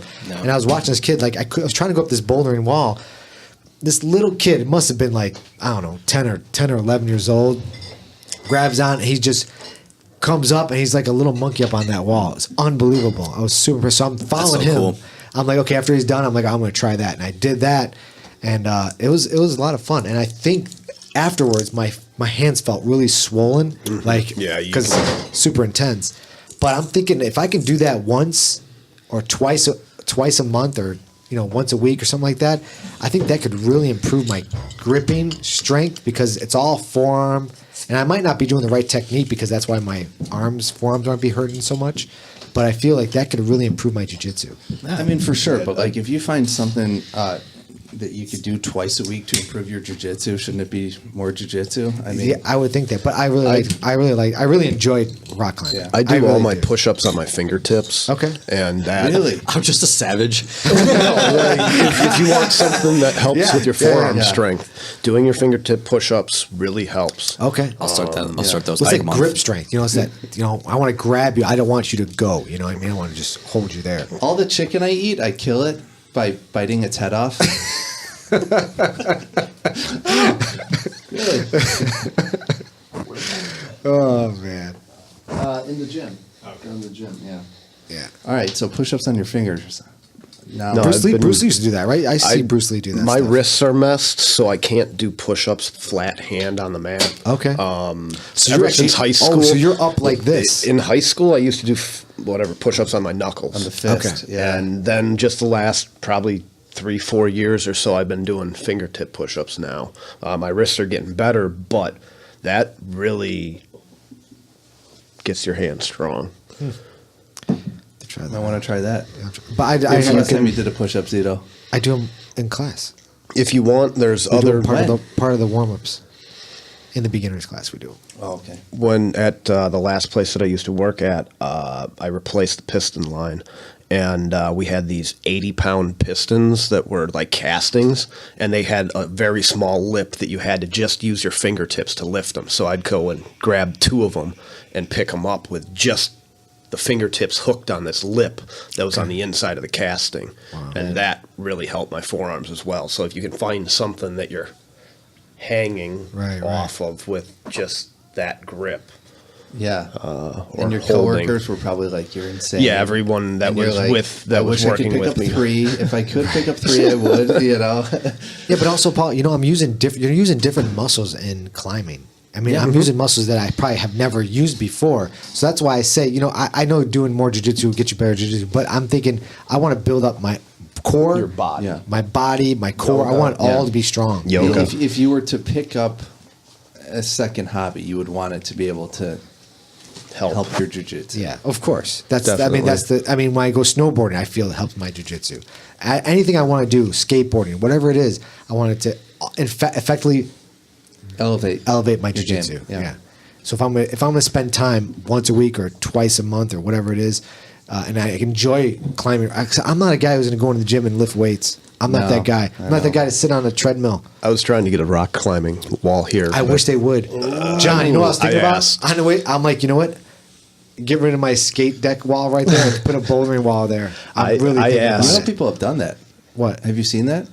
Well, I thought the pegboard. I was thinking about doing a pegboard a long time ago. So You know what I'm talking about? The peg? Yeah, they. You know how there's all those little different Yes. grips at the rock climbing Yeah, place? yeah. You could do that. People have done that with like the 4 walls of the room, and then they Oh, go along yeah. like, I see. Yeah. horizontally. I could probably do that here. I have enough room. Do it. Yeah, right? Yeah. Yeah. Okay. I'm thinking about it. I think Look and see. weightlifting But it's gotta look really cool. is pretty important for jiu-jitsu overall though. Like if Weightlifting? some sort of like resistance training. I mean, it's not going to like directly help you. Like, oh, I want to like do this pass better, so I'm going to do this exercise. It's not like Right. like jiu-jitsu is only going to help you with jiu-jitsu. But like overall, I think lifting is a very good supplement to jiu-jitsu. For sure. Like if you're feeling swole, I mean, I think that you're like, okay, I'm gonna fucking do Yeah, this. if you get or too like, swole though, your body. I don't want to Yeah, be too swole. swole. Yeah, I wanna don't. be I don't big. like lifting weights, basically because I don't want the extra mass. I'm the same way, John. I would rather, like I said, I'd like to. I'll roll here for open mats. We'll roll for like half an hour straight. And John, you really like being skinny, huh? I would definitely I don't like being this big. You're not big. 185 is big for me. still Overall skinny. though, it helps you though if you're like a bigger guy, like 85, 90, like if you're not competing, because when you compete you're fighting guys that are just your size, but overall when you're just training with people, like when you're a little bit heavier, just things sometimes are just a little bit easier just because you know what I mean, like overall You can push people around yeah, a you little get to bit be a little bit more easier. of a bully if you want to, because you're just a little bit heavier even if you're fatter. Yeah. But like Thanks. I think if you're gonna Because be I'm the little guy. I'm always yeah. the little guy. If you're gonna be an active like competitor, like I think it's good to be best bang for your buck, whatever that might be. You know, like you don't want to be like have too much extra weight on you, because that extra weight, you'll find like your competition will have that weight, but like great weight. Like I've done a few tournaments at 85, coming in at like 70, 75, and it is just such a difference. Oh yeah, no, 15 pounds Yeah. at a high level is a lot to deal with. It's a lot to deal with. Like, and these guys will be cutting to get to 185. Yeah, definitely. So That's it's just like 15 old regular pounds. It's 15 pounds of muscle. Exactly, 15 pounds of extreme like skill, of muscle, equal and I know how to use it. Exactly, Yeah. muscle, and you know how to use it. I mean, you get a big white belt that comes in, they're big and strong. No, I don't think there's anybody that's going to tell you that a big, strong guy, even if they don't know anything about jiu-jitsu, is going to be an easy roll. If a guy comes in, he's like 315 pounds and he's strong, even if, you've been training forever, it's still going to be harder to deal with that person. Mm-hmm. There's no denying that. No, right? sure. I have a blue belt that's an ex-Marine, 250 pounds. And, I can deal with them, but it's work. Yeah. You know what we have at our school? We have this guy, his name is Jason, who recently had a bicep injury, like tore his bicep, but he was a collegiate wrestler, and he was just this big, maybe about 5'10", 245 when he's yoked, and he's just this big, strong guy.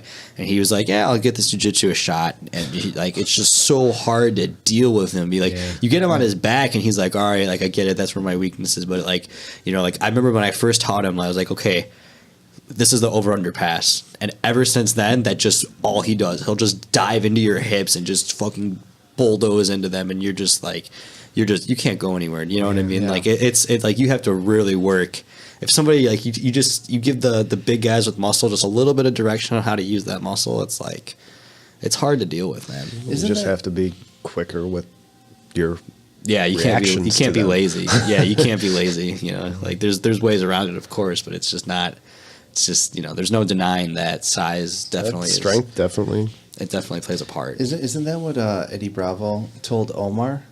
Because Omar is walking around at $185 right now, and is that heavy? I don't think it's that heavy. Yeah, and he was telling Eddie, oh, I'm going to start competing. Yeah, I want to drop down to 170 or whatever. And Eddie's like, no, stay at 185. He's like, you're a gym owner now. You're going to have a lot of guys coming in, bigger dudes. You need to be able to roll with them. You need to be able to push them around a little bit. And I agree, man. But it's so impressive when these guys are like we were talking about from Redzovic, Andre, who's just this 155 pound, just amazing jiu-jitsu guy that just it's just it's so impressive when guys like that size can just just be able to roll with their training partners. You're like a good purple belt, 250 pounds. If you're a 155 pound black belt, I mean it's gonna be a tough roll for you, Yeah, it's always impressive the small guys that can do well against bigger people. Right. I took a private with Samuel Braga. Oh, for sure. Right before I started my school, and it was just amazing how bad he beat me up. And he was man. Really tiny. That was 6 years ago, but I was out of shape because I was just about to start the gym, so I wasn't even training at that point. But still, it's impressive to see the technique of people that they're just in front of you on everything. Yeah. And that's where you need to be in jiu-jitsu. That's right. Gary Tonin comes out with a robe, a Hugh Hefner robe. Hugh Hefner robe. Look how clean cut he is. He looks like a different person. I didn't realize that was Gary. Yeah, he looks like a little kid. It's so crazy. I know. He's all clean all cut. shaven. Yeah. Gary's a classy dude, man. When I went to his seminar, he gave great insight. It's so funny, dude. He was coming right back from. You remember the EBI he was at when he was in the big Mexican hat and he had the sombrero and stuff. So I went to his seminar the day after that. He must have flown that night and come into Milwaukee, Wisconsin that day. They were in Mexico City. And he just got there and he's like, guys, I'm going to be straight honest with you. I'm extremely ADD as it is, and I'm running on coffee right now, so bear with me. And so, he literally went over 30, 40 techniques, and people there were people just with notebooks, just they couldn't even write fast enough. He's just all over the place. But what was cool was being able to ask him just a bunch of unrelated ad hoc questions, just about Did you get to roll with him? No, I think he didn't roll with anybody, unfortunately. But I got to roll with Eddie Cummings, and that was amazing. And that was also extremely demoralizing. Yeah, but I remember that day. Yeah, Who's the best guy you ever rolled with, John? Oh, I don't know. I've rolled with a lot of good people. Competed against or both? Yeah. Who's the best guy you competed against? I would probably say Cron Gracie. Okay, that's a good guy. Yeah. I Really? wasn't There's no expecting one better that. than that? Damn, John. I've trained with a lot of good people. I try and take privates with, like, when people come to town for seminars, like I took a private with Clark Gracie and all I did was roll with them. That's right. Bill Remember telling me Cooper, about Samuel Braga. I try and roll with as many people as possible. Smart. That's cool. But yeah, no, I competed against Clark Gracie probably when he was like 18 or something like that. Wow. 2005, Oh, damn. maybe. Look at, 12 years ago? Gary's left hand right It now. was a while ago, yeah. It Was he a black belt then? No, he was purple belt. Purple. I think. Look at Gary's left hand. Look how pale it is from that grip. Oh, jeez. It's crazy. That's hilarious. It's a Oh, hell of a God. grip.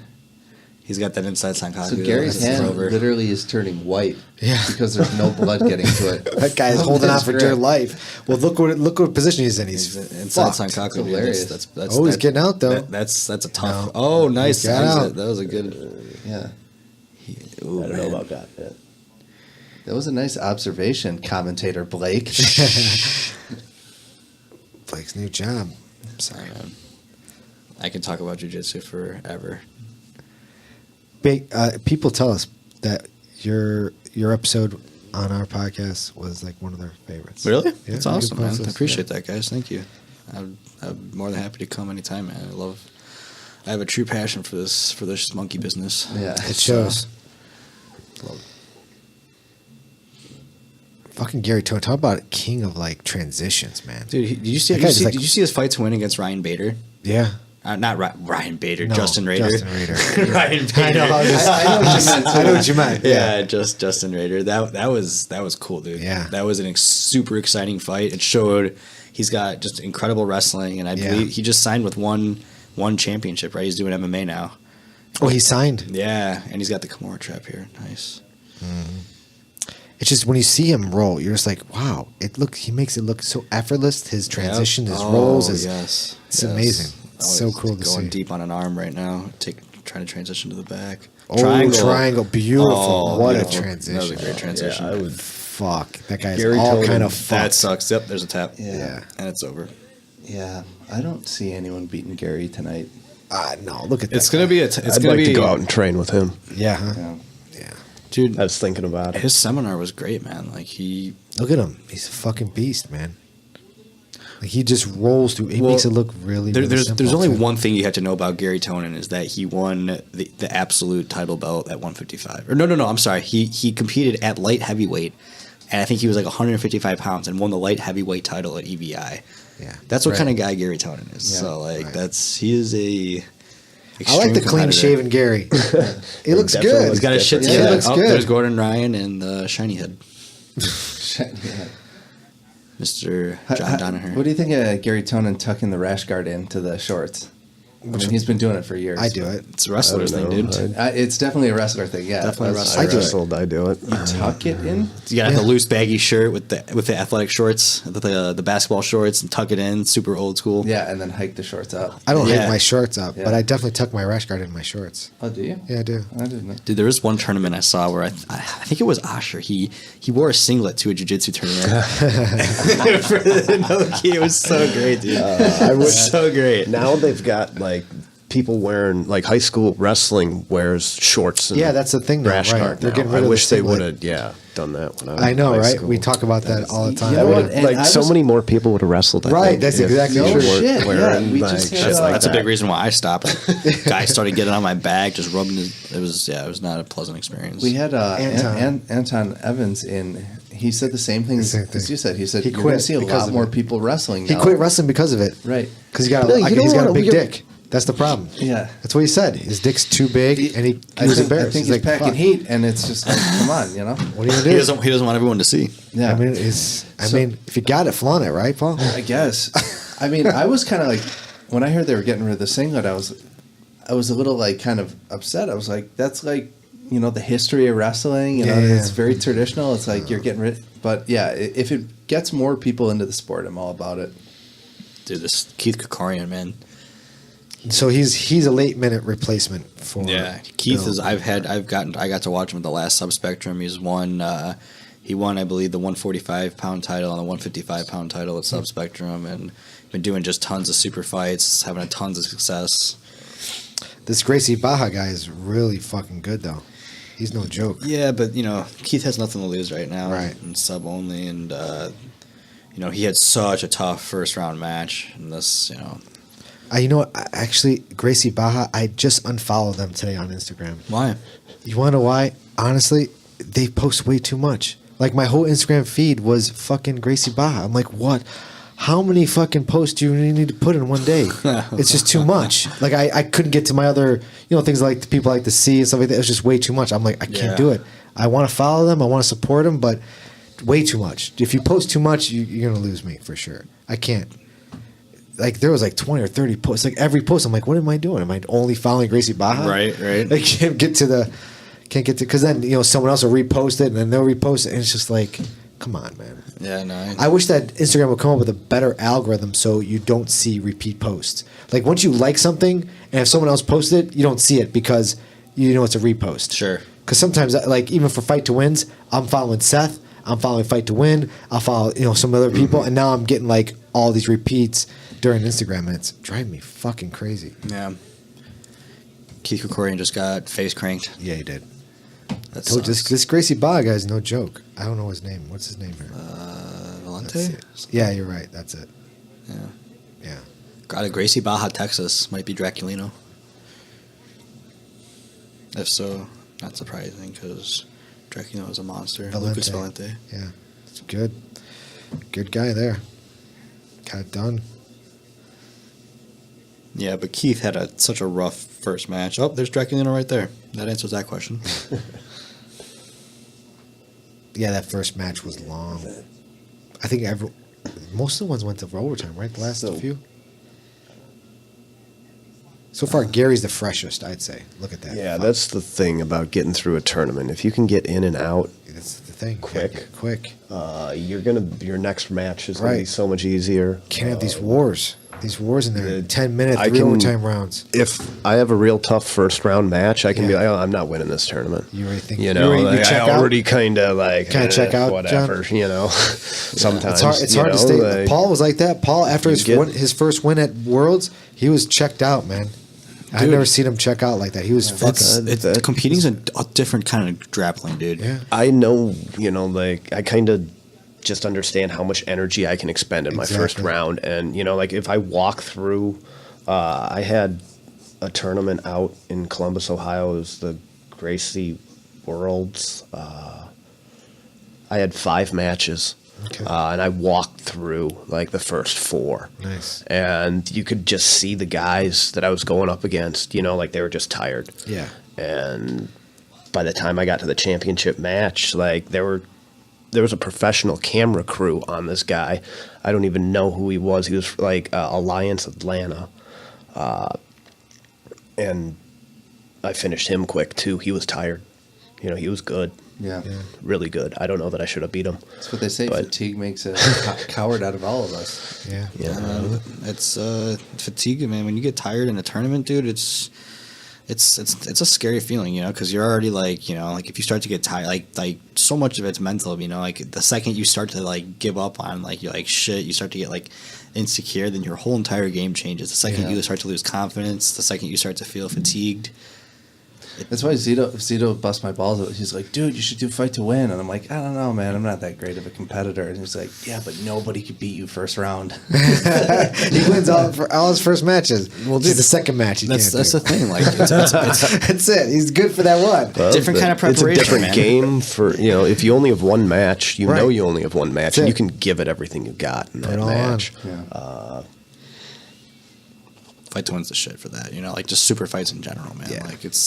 I've been doing them for a little while now. Yeah. It's so much fun, dude. Being able to read up on your opponent and kind of study him a little bit too, and just kind of develop a game plan kind of thing. It's cool. And it's a big opportunity for grapplers. If you don't want to get hit in the face, you can still have the option to go out and perform in front of people. You know what I mean? On a big stage on TV, make some money. But like the grappling crowd is so much more intellectual than MMA crowds, though. You know, you go to MMA crowds, everyone just is like drinking beer, just screaming, punch them, kick them in the face. Yeah, exactly. But grappling crowds, you know, like on a good grappling match, like it's quiet.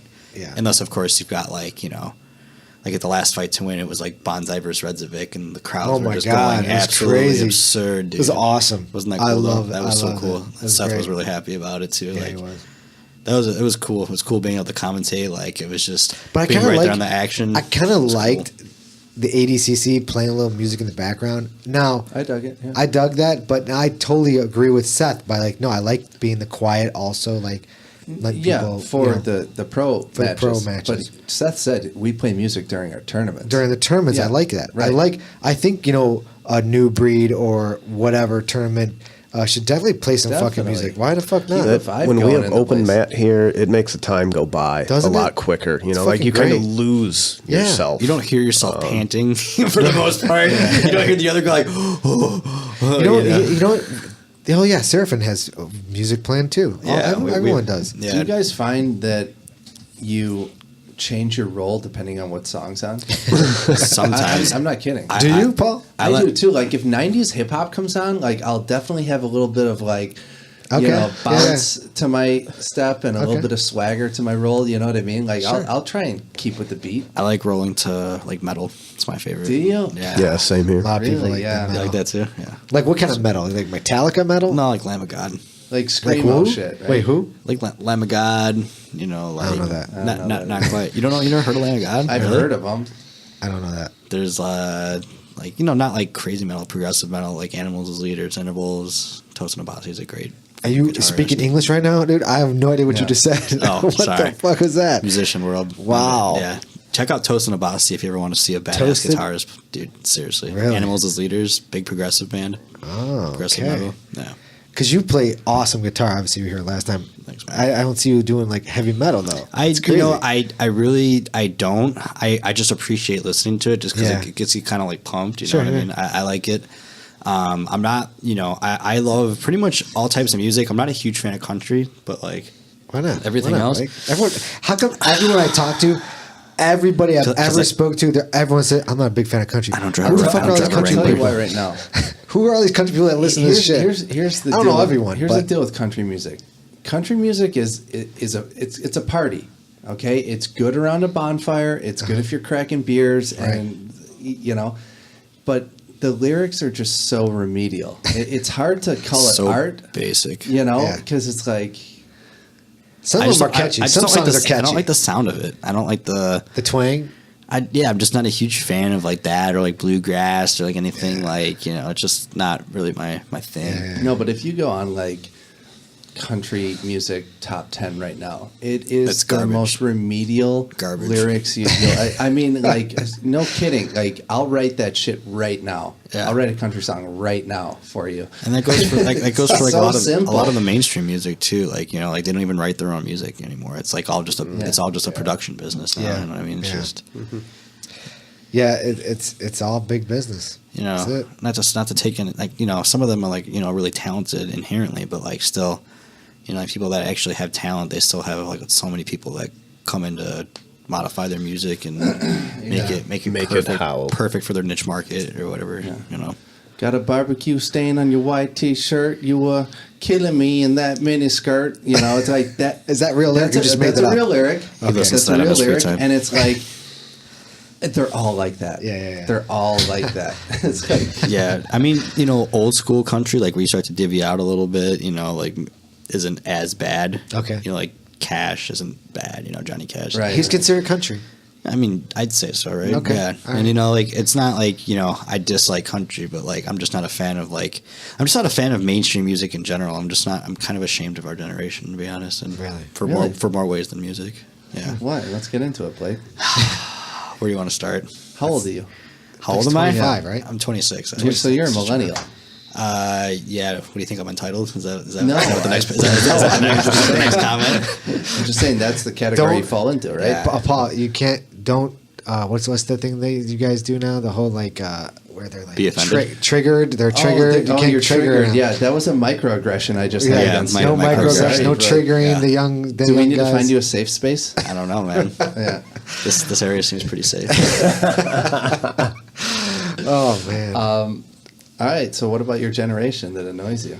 I mean, everything's just kind of become like, you know, just like what mainstream is now is just like, you know, how crude people are, like how children are like have access to see like all this types of crude shit. You know, I just feel like you hear about like things that happen nowadays in like middle school and elementary school, and it's like because of like social media becoming so popular, and you know, just like, you know, before it was like you couldn't really see like sacred stuff like, you know, pornos and shit unless you like turn on the TV late at night, you know, direct TV or whatever. You just like look at all like the softcore porn and shit or whatever. Yeah, yeah. But you know, now like kids the kids are always trying to do like what's cool, right, or quote unquote cool, and like you know, you just Or forbidden. yeah. So some of the stuff you hear about like that happens in like elementary school and middle school, it's like For sure. where are we right Everyone's now? got an iPad. It's like 8-year-olds could look at the most hardcore porn that the yeah. internet has. You Exactly. know what I mean? What does that do to your psyche? I mean, they haven't even developed There's yet. firewalls, yeah, your parents can set, but like, you know, but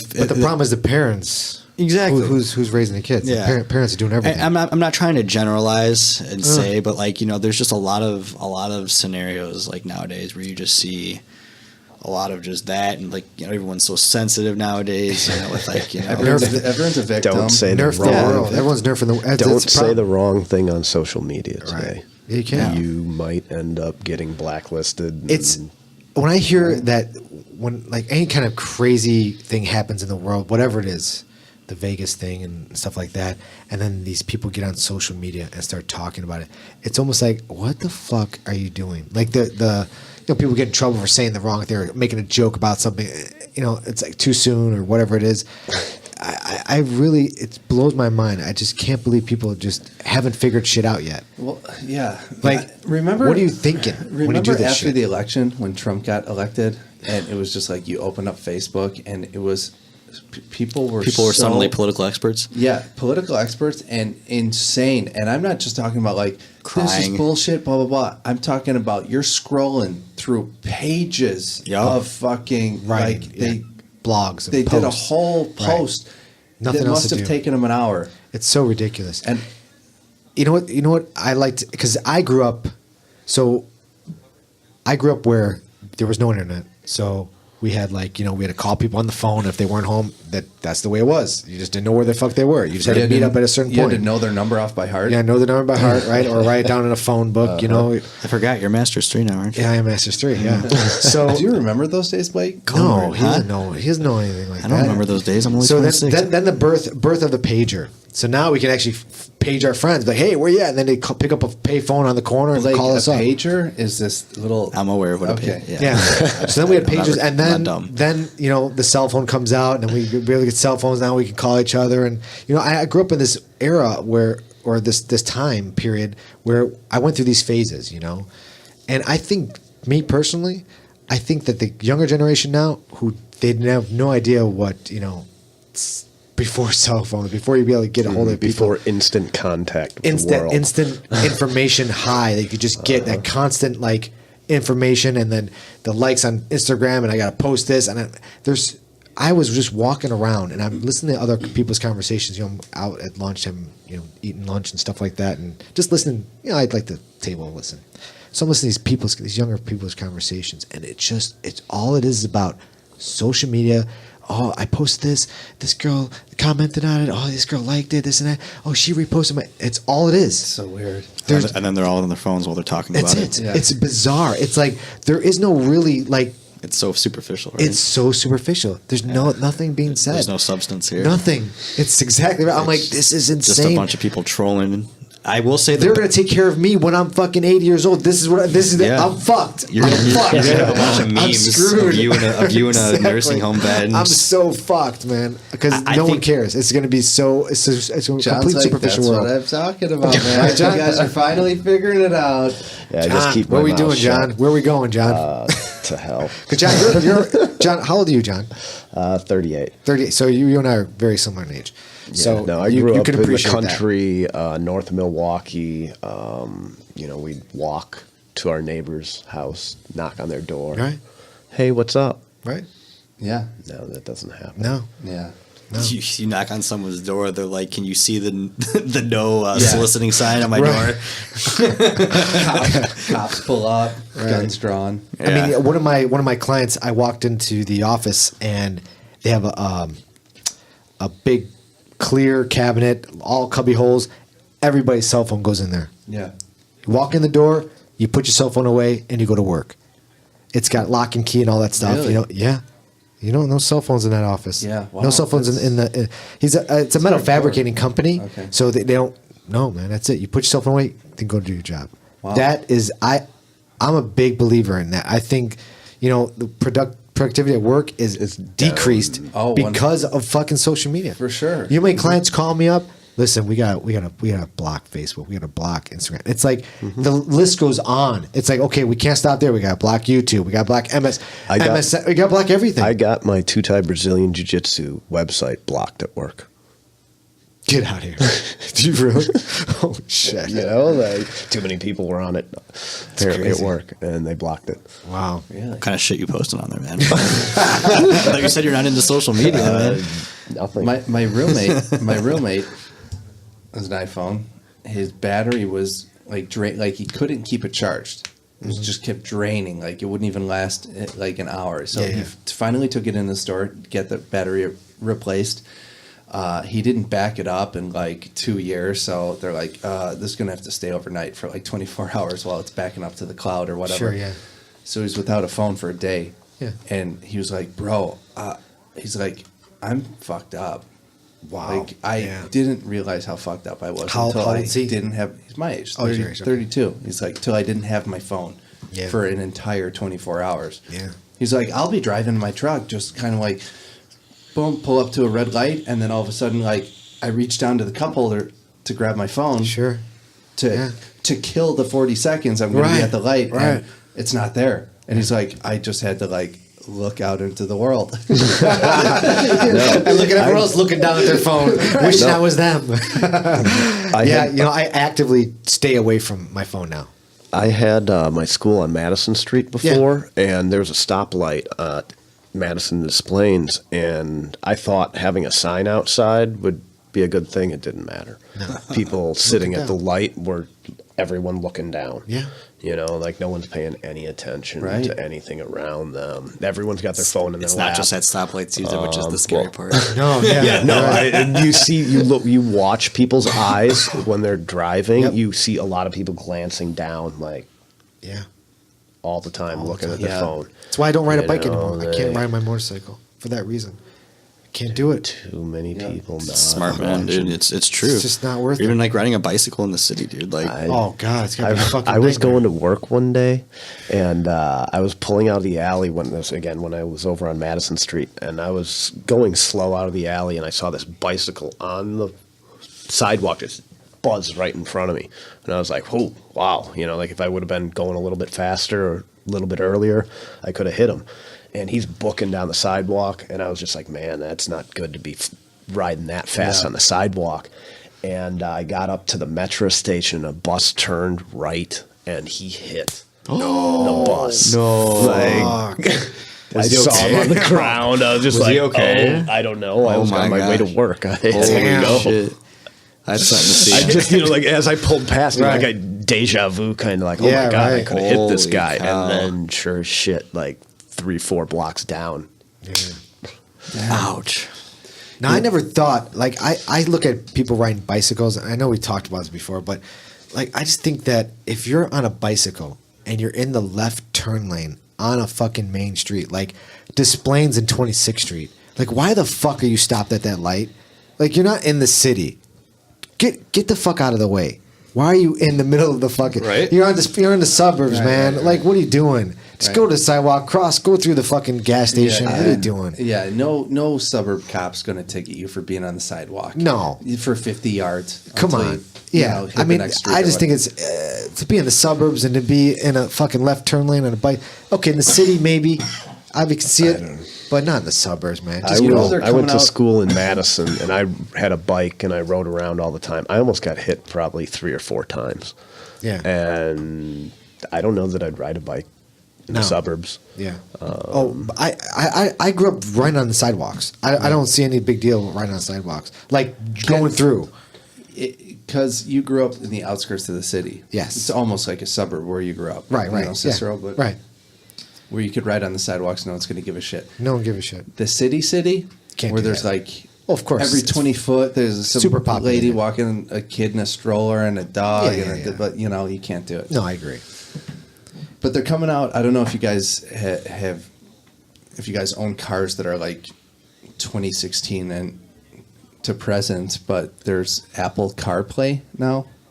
Right. No. They come equipped with Apple CarPlay or Android Auto, where you just, boom, hook your phone up to the USB in the car, and the touchscreen on the car becomes your iPhone. What? Yeah. Holy so you can cow. literally just be like, Siri, read me my message. Yeah. Fuck Siri. respond to Siri this. doesn't do shit. She's the worst. Easy. Don't be so. I'm sorry, man. I'm really upset with Siri. I haven't had an iPhone in a few generations. Yeah. I went with Android.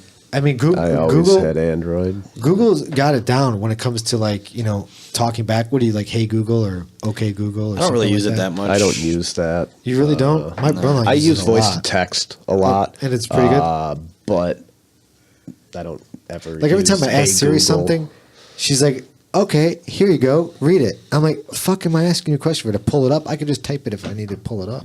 It doesn't do shit. She doesn't do shit for me. The only So times it's mad. good is when you're driving to say like, "Hey, text someone this" or call someone. That's Yeah. about the only useful For sure, time. but like that's what like we're talking about people looking down at their phones while they're driving. Like Yeah. It should be I think that'll help. hands-free. I mean, first of all, if you're looking at Facebook while you're driving, you're a douchebag. If you're For sure. like if you're checking a text message that just popped in, I could kind of get that. You know, you're like, okay, who's this? What do they want? Is it an emergency? Should I respond to it? But is blah blah blah. Okay, what if you're in bumper to bumper traffic? grandpa's in the hospital, this or that. You know what I'm saying? My buddy But would, if you're just checking your Facebook feed and you're like up and down, looking at your phone, you're a douche. this guy that I knew through jiu-jitsu, he said that he would watch Netflix on 290 on his way home in bumper to bumper traffic. Yeah. I do the same thing. I'm not gonna lie. I've been on this. You I've been watch on this TV while you drive? 100%. He's about to end this podcast here. Yeah. So I've been on this like Curb Your Enthusiasm. I've never seen Curb Your Enthusiasm. Did I put you on Dude, It's fucking amazing. How such a great is great it? show. It's the A greatest. fucking amazing. Larry- it's I, and like Larry- I got through all 8 seasons in like because I watch it. I drive They're a great. lot. They're half an hour. They're half Of hour, course. quick, Yeah. beautiful. Yeah. That guy is so fucking He's the funny. best. So It is great. such a brilliant show. So brilliant. Fucking brilliant. Yeah. I never knew. And he is like now the And 9th season came Seinfeld, out. but better. Exactly. Yeah. Well, he was the I writer. know that. Right. Yeah. I hope so. It's brilliant. What's so brilliant about it is that I don't know if sometimes I'm like, he probably is really like this. That's what most people say. Like I heard him interviewed on Howard Stern. Okay. And Stern like does a bunch of background checks on any guest that he comes Yeah. in, and he'll have like dirt on everybody. Sure. And he's like, "You are like this." Oh, Like, is he really? Oh, he knows. Like a lot of those bits are Yeah. like that came from real life. Like, Yeah, you know experiences. the arguments that he gets into with the store clerk Yes. or the thing over the Yeah. jacket when he's Right. trying to return. That's just like all real. But what's so brilliant is that how he brought in the stars. Some of them play themselves. Some will play characters. It's all brilliant. Yeah. It's just all the way because it doesn't seem scripted. Some of the parts don't even seem like they were scripted, right? Like they talk over each other. They're like ums and this, and then it gets awkward. It's just well done. Right, like there's improv. Yes, going on. a lot Yeah, of improv for sure. It's really good, really good. I was super. So I'm on 9 now. So I'm on the latest season. So I'm excited to see the Really? last. Yeah. Wow. Dude, when you could drive, because I drive a lot, and watch it, it's fucking awesome. Like I'll go down to Champagne, dude. Watch so much going down to Champagne. It's fucking great. It's 6 hours, man. I got 3 hours there, 3 hours back. I'm like beautiful. So do you just have like one of those things that like hangs from the? No. So in my Jeep, I've got like a. It's like it's on my lap. No, my. Stop you talking about this. I've got like a 9-inch TV built into the dash. Oh my like it's gosh. my and I have a USB like plugs into my iPad, and then my iPad displays, and I've got unlimited data on my iPad, which I was grandfathered in on this. Listen to this, Paul. Grandfathered in since the birth of the iPad. I bought the unlimited minutes package, which is $29.99 a month. This past year, AT&T's like, yeah, we're going to change things now. You'll still have unlimited, in quotes, data after 22 gigs. After 22 gigs. We're going to down your fucking. Yep. I'm like, you fucking assholes. So fuck all that grandfathering and bullshit that they give you. They'll take it away. It's bullshit. I hate it. Well, but whatever. Sound angry? Because you get something first. They tell you this is the way it's going to be, and you're grandfathered in. They use that as quotes, and then they take it away. You just got to get with the times, old man. I guess so. What's the times? 22 gigs now, man. 22 gigs. That's all you get. Yep. You get. Fuck. It's unlimited, but after 22 gigs, you're basically not gonna be able to use it. Right. Exactly. I got that message recently. I'm like, shit. Like I was like 16 and a half out of 22, and I had like more than half of the month to go. Right. I'm like, shit. Like, I gotta connect to my work shitty ass Wi-Fi now. Right. And if I want to be able to, because I just use my data pretty much like when I drive. Do you? Yeah. Well, yeah. I listen to podcasts all through the iPad. Blake, let me ask you something.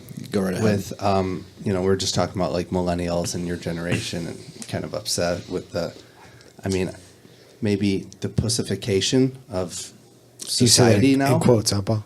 Pussification? Yeah, because I didn't make up the word, Right. Although I would like to take credit for that one. That's pretty good. Is it good? But, okay, look, jiu-jitsu going forward. Yep. Like, if the population as a whole is becoming more pussified, is the sport going to be...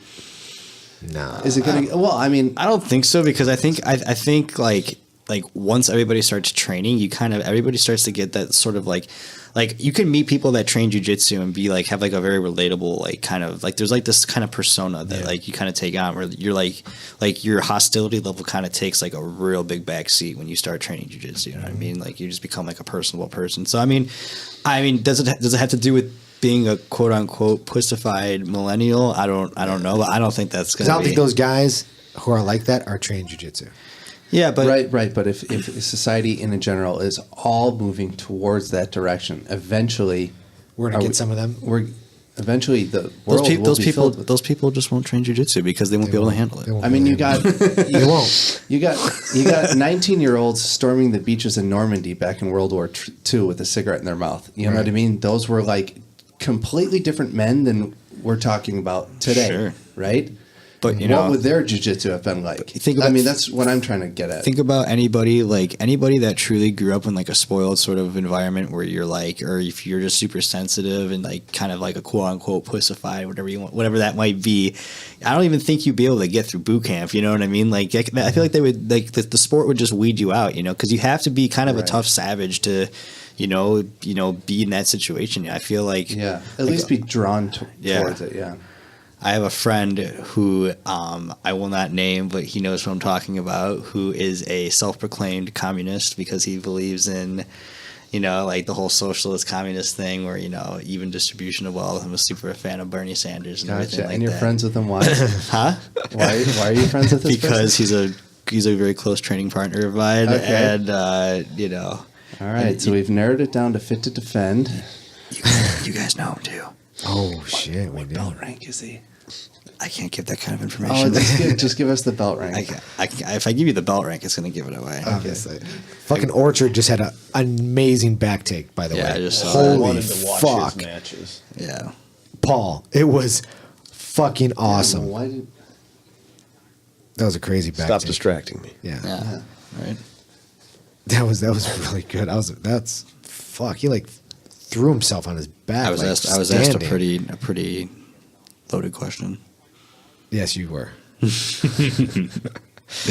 Paul's good with those questions. Yeah. Yeah. So Nathan Orchard's got a body triangle.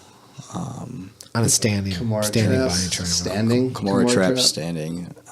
It's interesting how he's not opting for the seatbelt. He's kind of trying to.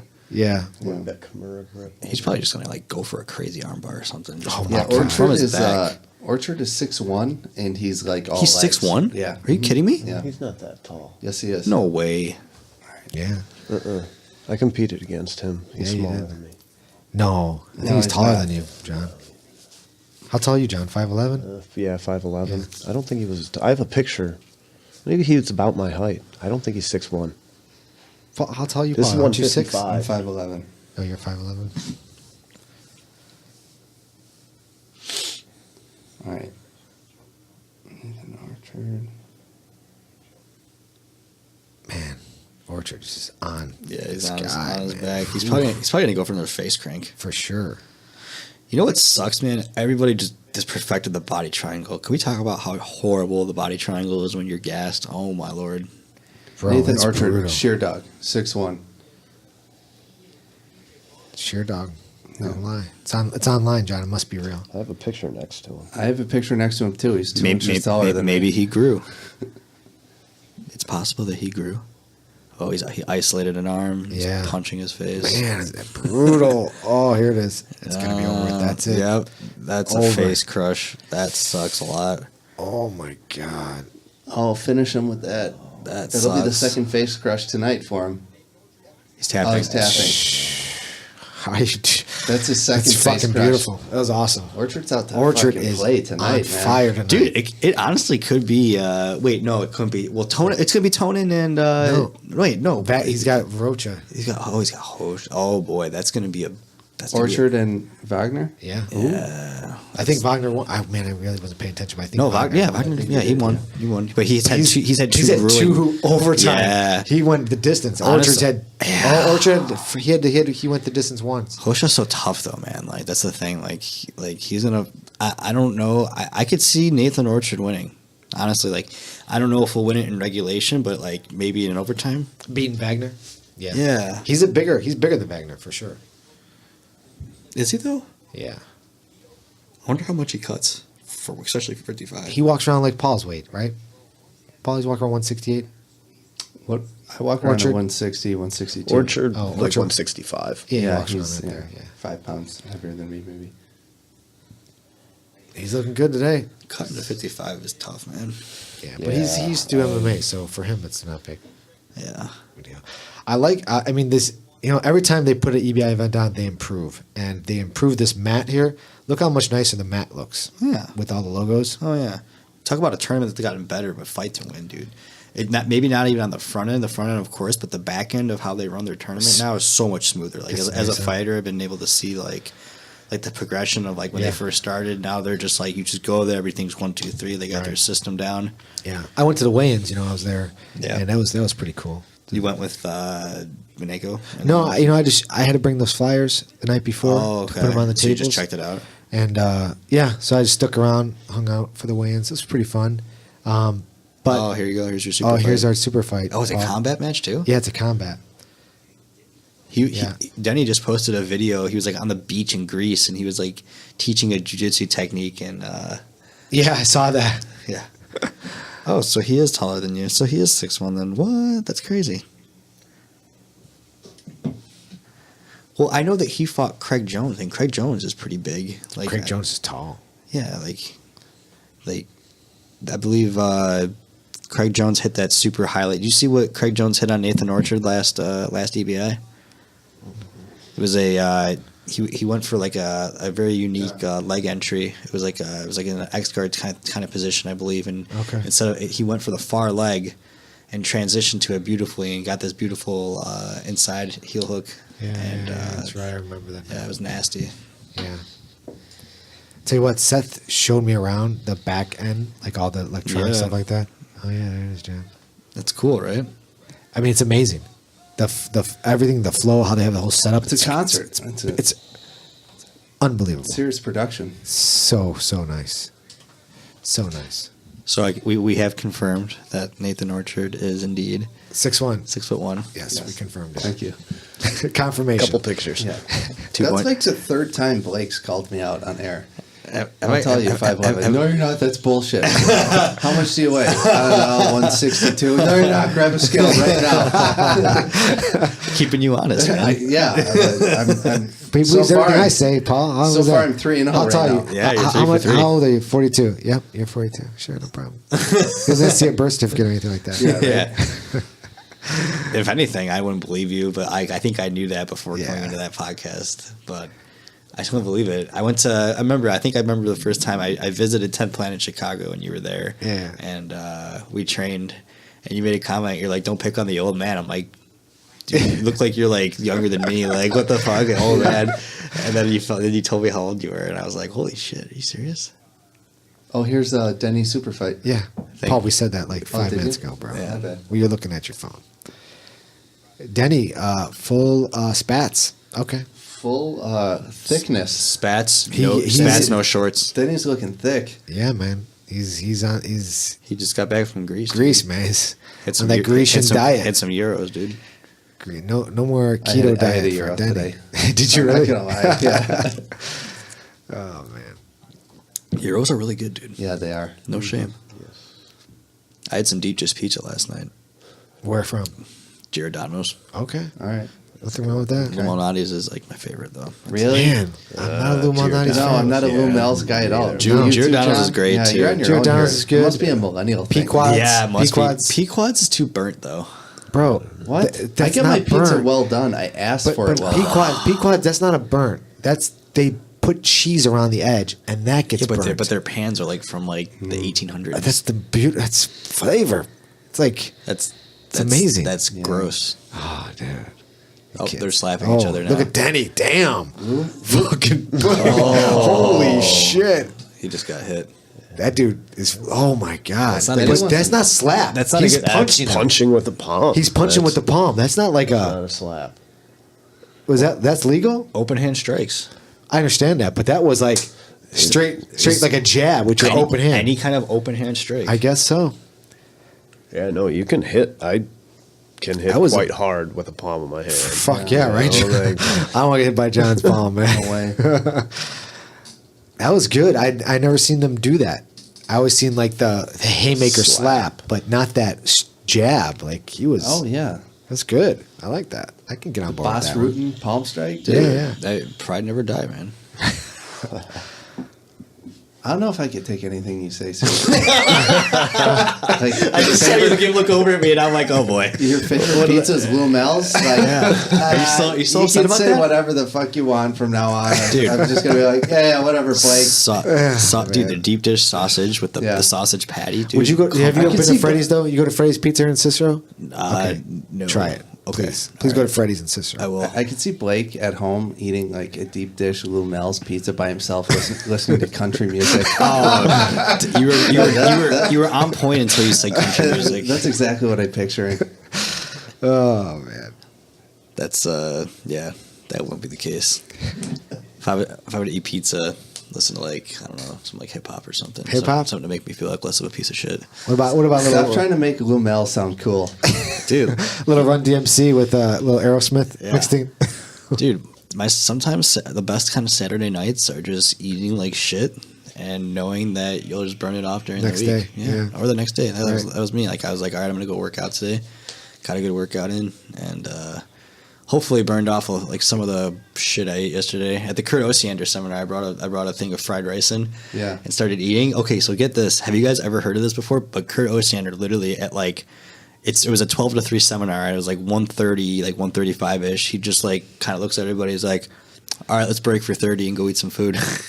And so we had a 30-minute lunch break, and I'm over because I went to the seminar, but I couldn't participate because I'm injured. So I was like, I'm just sitting here like, oh, okay. And then Kurt just kind of like aimlessly walks down the street. Like he literally looks like just some homeless guy, you know? Just Kurt just like walking. He had this like big obnoxious, like he had like yellow shorts and this like green shirt, and he was just like walked to the nearest joint and got himself some like sushi and just walks back and just That's eats. great. And, Kurt's Yeah. like, I'm hungry. Let's take a break.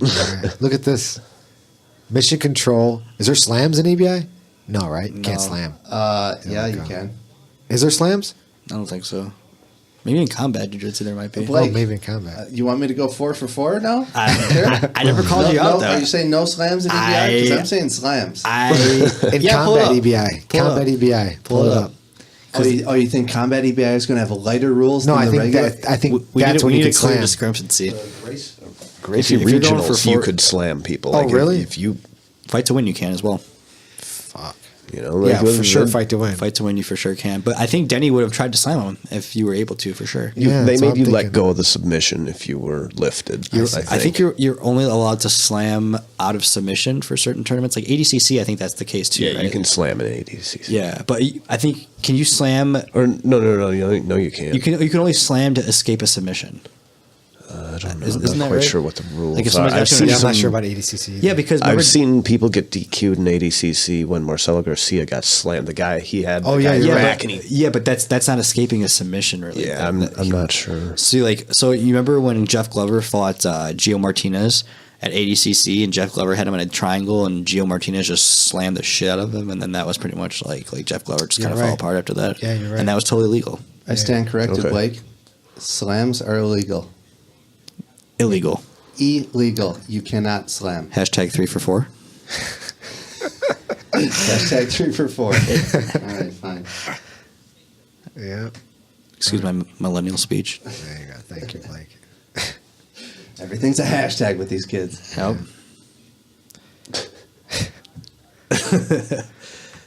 So I think there should be a class. I think there should definitely be classes on hashtags because I don't think people get what they're supposed to be for. There's some They're- people out there that do not understand what a hashtag is. They're waffles. Because they're like run-on sentences. They're like, hashtag warrior spirit, never quit, always go for the kill, submission only, no time limit, savage. And it's like, that was one hashtag thing? yeah. Yeah, sometimes people go a little overboard with the hashtags. They do. My favorite is like the Instagram posts where like you see like a regular normal caption and then there's like 15 dots and you're like you kind of scroll down and then there's literally just like 40 hashtags. Yeah. Just like holy shit. Yeah. 40 hashtags and like 4 likes. That's what, Yeah, I know. Yeah, that's what Instagram is, though. Like, if you that's want to the get a thing. lot of likes on Instagram, you have to put a lot of hashtags on it. 'Cause it I gets- heard it's And not you can necessarily see- the But case. here's the But thing. It You need to- depends on- Indexable, You right? need to put hashtags that people are actually going to look up. I You know, like- agree. Yes, I agree. I mean, when you write like hashtag only pussies quit on Tuesdays, nobody is looking that up. Yeah, that no, is right. way too specific to like how you feel at that moment. you can Right. search a hashtag too. and, No, like, yeah, you fuck. just search hashtags for Brazilian Jiu Jitsu and a bunch of MMA, BJJ, whatever. I throw like you know, like a few BJJ hashtags. lifestyle. Yeah, stuff like that. But Yeah, I mean, I'll do some like funny hashtags purposely for the Grappler Union podcast. Like Paul's nickname or something like that, just for that episode. But for the most part, just do the standard, podcast Grappler Union. Every roll. Just a. I mean, small ones. you got to do a couple, but like people kind of take them. Oh, yeah, a they go little crazy. overboard. And you're right, John. And then there's like 4 likes. It's like, listen, That was me, but that's okay. I stopped You can doing take Instagram credit. because I don't need to sit there and. The problem is that every time you walk into a place, the first thing you think about, okay, take a photo. I got to take a photo here. And you kind of lose the experience of the place. Yeah, You know? social media is a pain in the ass. It's a in my fucking- it's opinion. ridiculous. I don't It takes really too much appreciate it. time to put stuff up. I don't like doing it. Yeah, I don't either. I do it You're, like, because I grossed have out. the gym. Right. I try and put jiu-jitsu stuff Right. up every once in a while, but Right. I bet I haven't really posted the anything. food posts, I don't get. I'm guilty of those. What are you trying to Do do? the food post? Are you trying to? Dude, I could literally I enjoy when people post a picture of like a good meal. Like that I get genuine pleasure out of doing that. Because you like to watch it? I just like I like the presentation. I love Okay. food. All right, okay. It's just I mean, I'm not sitting here like if people just like post a ton, but like if I've got like a good meal, especially like if something like I cooked or something, I just like want to take a picture of it. Yeah. You're proud of it, huh? I'm proud of I'm it, proud- and I'm it proud looks of this meal. good. It looks good. I think. How can we take it? How It can does look good. take a picture when it comes out the other end next time too? Yeah. Side comparison. That's a select audience that receives those pictures. I want to see afterwards. I Okay, actually do I'm say- into that. I send pictures of my shit to my brother all the time.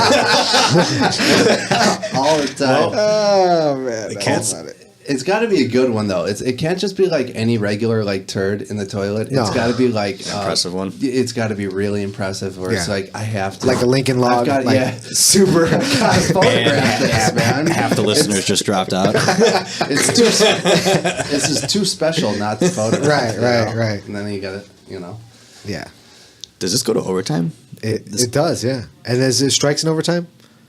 You know, I don't think there are strikes. I think they take strikes out of overtime. Okay, so it's just regular overtime. What do you think, Paul? It's regular overtime. I agree with you, Blake. You're correct on the second thing, but I'm agreeing with you. Okay, good. Yeah, man. This is it's a good night of grappling though so far. Yeah. Anybody watch the UFC the other night? I have yet to see it. The Poland one? It was last night, That right? wasn't during. It was during the day. Yeah, it for was during us the because I was day. in Poland. Right. I heard. I didn't watch it, but I saw that. I think it was Darren Till, right, that beat Cowboy Cerrone. Yeah. Yeah, Broke his nose or it's some impressive, crazy dude. shit. It's impressive because Cowboy's a beast. Darren Till's a monster too. Is it Darren?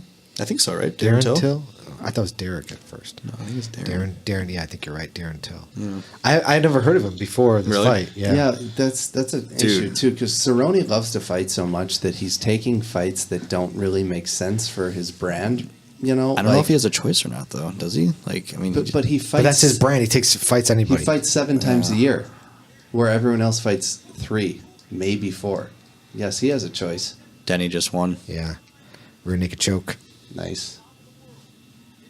Eddie Bravo was just like, yeah, that was cool. That's good though, man. It's got to be a great feeling to win a super fight on that stage. Yeah. Well, because he's coming out of retirement. Remember, he wasn't going to There you compete go. for a See, long time. those raising up the Greek flag right there. He's very proud. Greeks are very proud, man. Yeah, but you said you don't get the whole flag. I don't get the flat thing. Yeah. We know you're Greek. Thanks, Denny. It's pride, man.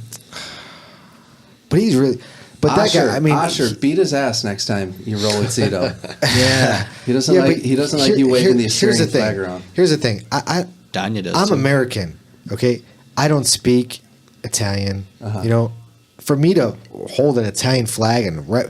I don't think. Yeah, but I'm dude, American. But if you did speak Italian, maybe you would. It would be different, maybe. Right. Denny, 100% goes to Greece. You know, probably every year speaks Greek. You know that he lives that lifestyle. Right. I'd say he's probably more Greek than he is maybe an American. Right, Right. right. So I can see how I can appreciate it. But when people are like 4th, 5th generation, or you know what I mean, they're from and they don't speak the language, and they're sitting there. But I don't think I don't know. I don't usually ever see like an Americanized person just because they're Italian hold an Italian flag. Like Fucking you should get in my high school. like think about it, like fight to It's win, right? Like ridiculous. Danya did it. Her parents I Right. think her parents are like Palestinian, right? Right. Yeah. Asher Assyrian, Right. So like Yep. it's there. I mean, we just talked about Denny. Who else does it? There was one guy. I think the guy Asher fought. Came out with American. It flag. came out with an American Yeah, flag. it did. I think that was out of spite, though. I think he was think just doing so, that to too. fuck with him, and then he got Yeah. on board. So that didn't Yeah. work out too well. Yeah. No, but I mean, like in my high school, there was like guys that did like Italian everything, like and they were like not even 100% Italian. Right. It's Right. like you're like 50% Italian. What about the other? Like, but it was never about the other. It's Yeah, always all Italian. It's like Right. they and the horn in the car. They had the, like Oh, you know shit. the sticker Of course. on and all the hats The and gold horn. Is this Gary necklace. Tonin now? Yeah.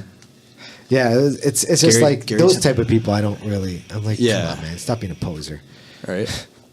But they've never been to Italy. Right. Not even one time. Right. You Lucas Valente versus Gary Tonin, I think. Right? Is that the next Yeah, match? it would be. That's gonna be a good fight. But I And think that this would be for the. That's it. Then they go to the finals. yeah. Then this is the semifinals.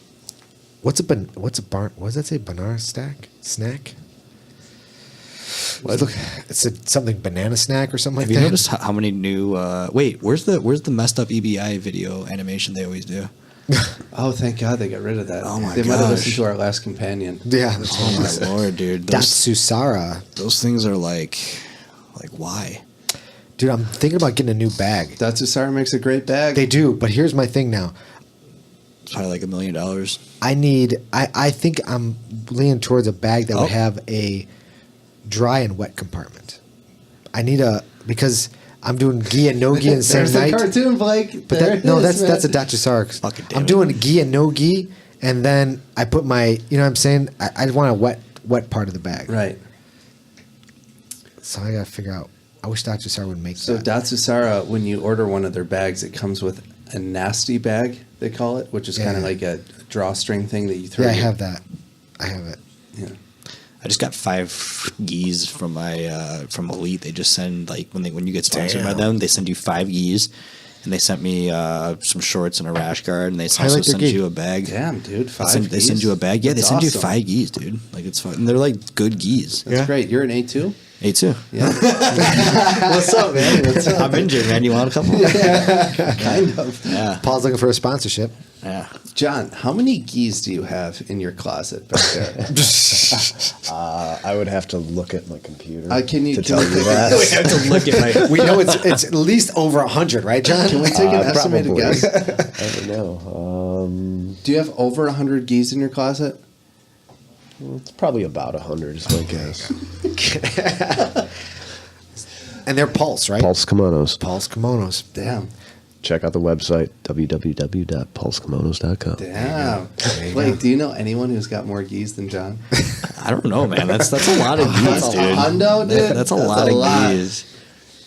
It's a lot of No, gis. they're all different sizes too. For anyone who comes into the gym, Like talking about elite gis are cut a little bit wider. They're for shorter, stockier people. My gis are cut for a little bit taller people. Okay. You know, it's more of a long cut. They're not, you know, like if you have the gi that wraps all the way around and the end goes around your hip, that's just used against you. Yeah. So my gis are cut a little bit lighter so you can't get that extra lapel damage. Exactly. And, you know, it's a little bit tighter in the shoulders. Someone's not going to play worm guard with you like that relentlessly. Worm guard is when worm guard gets locked in, dude. It's it sucks, man. Well, that totally comes sucks. from those, you know, like gis that are made to fit all people. The gi, they're just bigger. They're more. Right. Is it Pulse Kimonos? Pulse, Pulse. They're one of your sponsors. That is my gi company. It's your gi company. My gi company. There you go. What's up on some gis, man? Are you going to make some look in the trades closet. or are you just going to swap? I got so many gis I gotta break in as well when I get back. I've got I'm excited. one more gi coming. I ordered a very hard to submit Blue Moon. I pre-ordered a while. It was supposed to be coming out this week. I think I should be getting mine. I'm excited about it. You know, if you just like leave an Amazon review for Elite, they'll send you a gi. I think. What? I'm serious. Elite's dude. handing out gis to everyone. It's crazy. ridiculous. I don't know a understand. lot of people that. I got the official sponsorship, so like they also pay they pay for like tournaments and like, you know, like stuff like that. But No, like they're sending gis to everyone. yeah, but like you just leave an Amazon review and like they'll hook you up with a fucking gi or a bag, like a nice $50-$60 bag. I've got the bag is super nice. Yeah, one of my friends was going out to the Worlds, I think, and they sent him like 4 gis or something. Oh, shit. Damn. That's awesome, dude. I don't know. I'd like to see their financial statements on how they can afford that, but you know, Yeah, it's just They're how much is that really? advertising right now. I know, but how much is that? Like, Okay, well, I'm going to hit them up for a sponsorship for the podcast then. I'll take it. No, they're just getting their name out there. And yeah. they're doing a good job. Shout out to Elite It's Sports. expensive, is my guess. But Yeah. I mean, you know, restaurants give away free stuff all the time. You know, somebody's paying for it, but no, it's marketing. that's all it is. That's what Groupon is. It's a giveaway. Yeah. I mean, the places aren't doing it to. Well, you're literally just you're investing in the business, hoping that it Exactly. generates at a later time. Right. But you know, I mean, I just hope that it works out for Elite in that sense. You know. You get someone with deep pockets to get that initial investment in, and then it pays for itself, hopefully. Look at like Fight to Win. You know, like a lot of his shows, like he was barely breaking even. You know, but he just knows that you just invest in something that you believe in, and eventually it'll get big enough to get returns on it. Right. You can actually start making money, and you know. That's the dream, though, right? Like to be able to just, I mean, not exactly driving a truck full of equipment around all the time, you know, every weekend, you know, but I think they're just doing that initially right now just to really, you know, jumpstart the promotion, which is awesome that they do that. Yeah. Probably not good for their health at all, but No, definitely not. Not sleeping, you know. Not sleeping, eating on the road all the time. Yeah. I saw that Seth's fighting at the Maryland card. Yeah. Yeah, I don't know the guy he's fighting, but I think Ricardo Almeida is coming up on one of these main events for the Fight to Wins. That's going to be cool. Benson Henderson was supposed to fight, I think, JT Torres on the last Brooklyn one, and then Benson pulled out. I don't know if JT. I don't know. I think. Oh yeah, JT Torres. I think fought. No, who did Jano Grippo fight? No, he fought Justin Rader, and he beat him by decision. So that was interesting. What are you showing everybody? No, we're 2.5 hours in. I mean, don't know if you wanna keep we're rolling. almost done. Yeah, might as well just keep The it card's rolling. almost over? Yeah, You sure? it's over, dude. We're here. Is this the finals here? I think so. This is the semifinals. This is the semifinals. We got semifinals, then we got the combat finals, and then we got No, then we have the combat semifinals. No, the finals. combat. Oh, The they already combat. did 2 yeah, matches? yeah, they Okay. did 2 matches already. Yeah. They did 2 matches and Denny's match? Yep. Okay. Yeah, so we're good. Man, I bought a pair of Nike Converse. It's so weird saying Nike Converse. I hate it. Why? Because Nike didn't own Converse. Oh, Nike bought them? Yeah. I didn't know that. Yeah, see? So I bought a pair of Nike, and they're like for the winter, all season type thing, you know? Fucking, they're too small, so I gotta return the damn things. It Really? pisses me off. I hate that. Shit. Like, I have Converse. I looked at the size, I'm like, oh, okay. So I ordered the exact same size. I get them too fucking small. What are you doing wearing cons in the winter?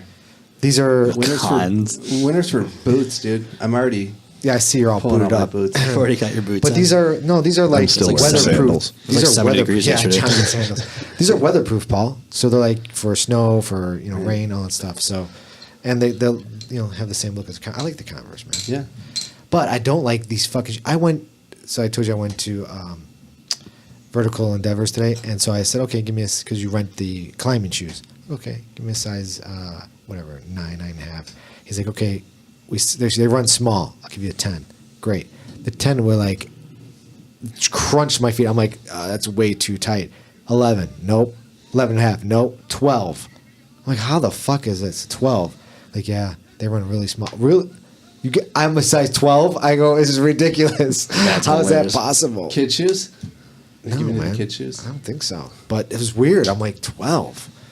Jesus, that's way off. Here's Gary showing homage to This is gonna be a good match, but I think This is going to be a fucking fight. I think Gary's just gonna outclass him. Like This he's been Gracie doing. Baja guy's been came doing out really well. came out with the Hugh Hefner Yeah, man. jacket against Smoker's jacket. It's his thing now. Yeah. He's just wearing it It's such a everywhere. treat to watch these guys like compete, like Eddie Cummings, Gary Tonin, Gordon Ryan. Like it's very exciting to And they're watch them compete. They haven't hit their prime, right? You would say that? Yeah. Wow. Lucas Valente pulls. John, guard. how did your match with Crone Gracie go? We never really got into that. Wow. Like, I can I had a guess? chipped elbow, Jeez. and I smashed it about halfway through the match, so I lost the availability of my arm to really work real well, and he choked me. Oh, okay. But So he choked you. yeah, I wasn't real happy about that. So Hicks and Gracie's son choked you. I'll get him. I'll get him. Probably not. But You should be ashamed of yourself.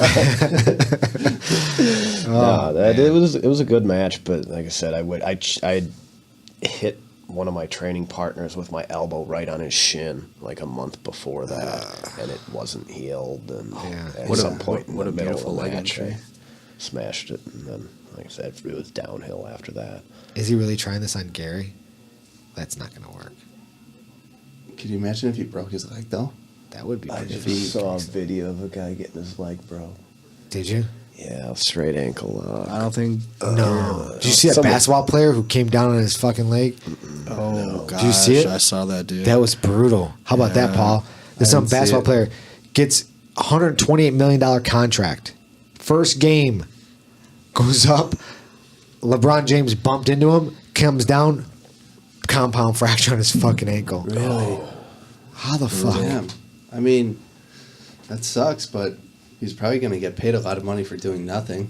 But still, I think those guys at that level, they don't think they care about Yeah. 128 million. They Paul, just wanna play. They want to play. Yeah. They got everything now.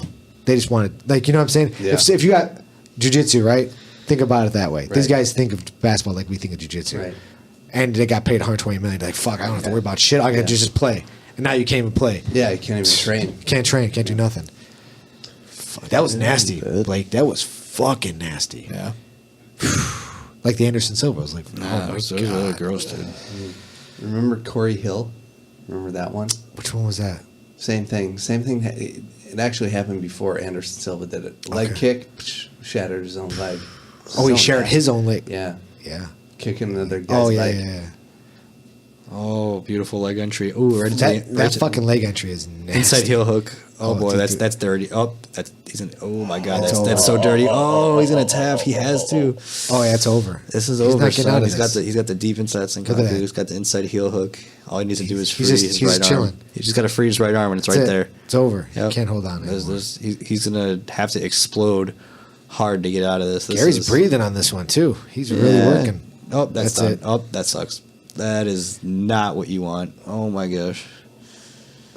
That Gracie Baja guy is strong, man. Yeah. He's not even sweating. You see that? Yeah, but look at that. He's so deep. He's so his knee fucked. line is so deep. He's so fucked. Knee line. This is not what you want to watch. Oh God, that's disgusting. Oh fuck! How Get is he the not tapping? fuck out of here! How is he not tapping to that? Extremely I have no idea, but that is incredible. That's disgusting. Oh, his knee's getting out. He's getting out of it. This is gonna. Oh my gosh. Wow. Really cranking. That is crazy. He's probably tired though, man. Cranking that. Oh, that guy did not tap to that. That scares me, dude. Because I've seen so many ankles pop. Look at so badly. look how calm he is. I don't think he's really. I think it's a poker face, dude. Like he just got some serious torque, and he's about to get it again. Oh. Look at Gary's going hard. He's the lion killer, dude. I thought he got that from like rear naked choking. Yeah, well, now he's belly down on that. Yeah, but he's just like he's got to go ferocious. belly down on the heel hook here. Yeah, I agree. He's trying to pull it across the body, which is definitely like obviously still doable. But if he gets it like shoulder to the mat, and puts his hips into it, that's gonna You can't muscle that. No, you're like gonna break. I'm impressed by this guy's game though. Oh, here it is again. Oh jeez, he's pulling the heel now. Oh.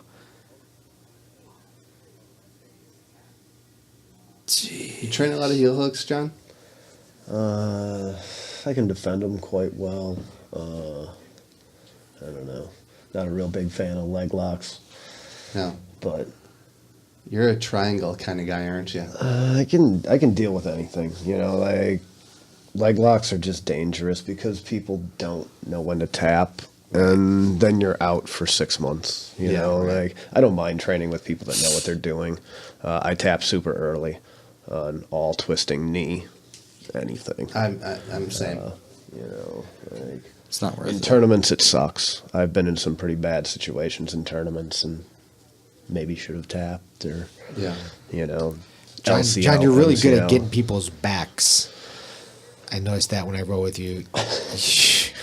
I don't know how the fuck. I'm little. Triangles from everywhere. I'm little, and he just like sneaks to my back. How the fuck are you getting around me, man? He's so much bigger. I figure that it just, and he's on my back. It's like your logo is like so perfect for you. It's like, yeah, that's you for sure. John here. Yeah,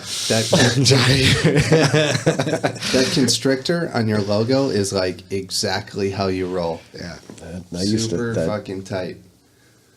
Do you have it on your arm too, John? Is that no? That's dragon. That? Oh, okay. I just saw the tail. I thought that was. I used to have snakes, so that logo is actually from a albino Burmese python that I used to have. Oh, really? That was about 8 feet long.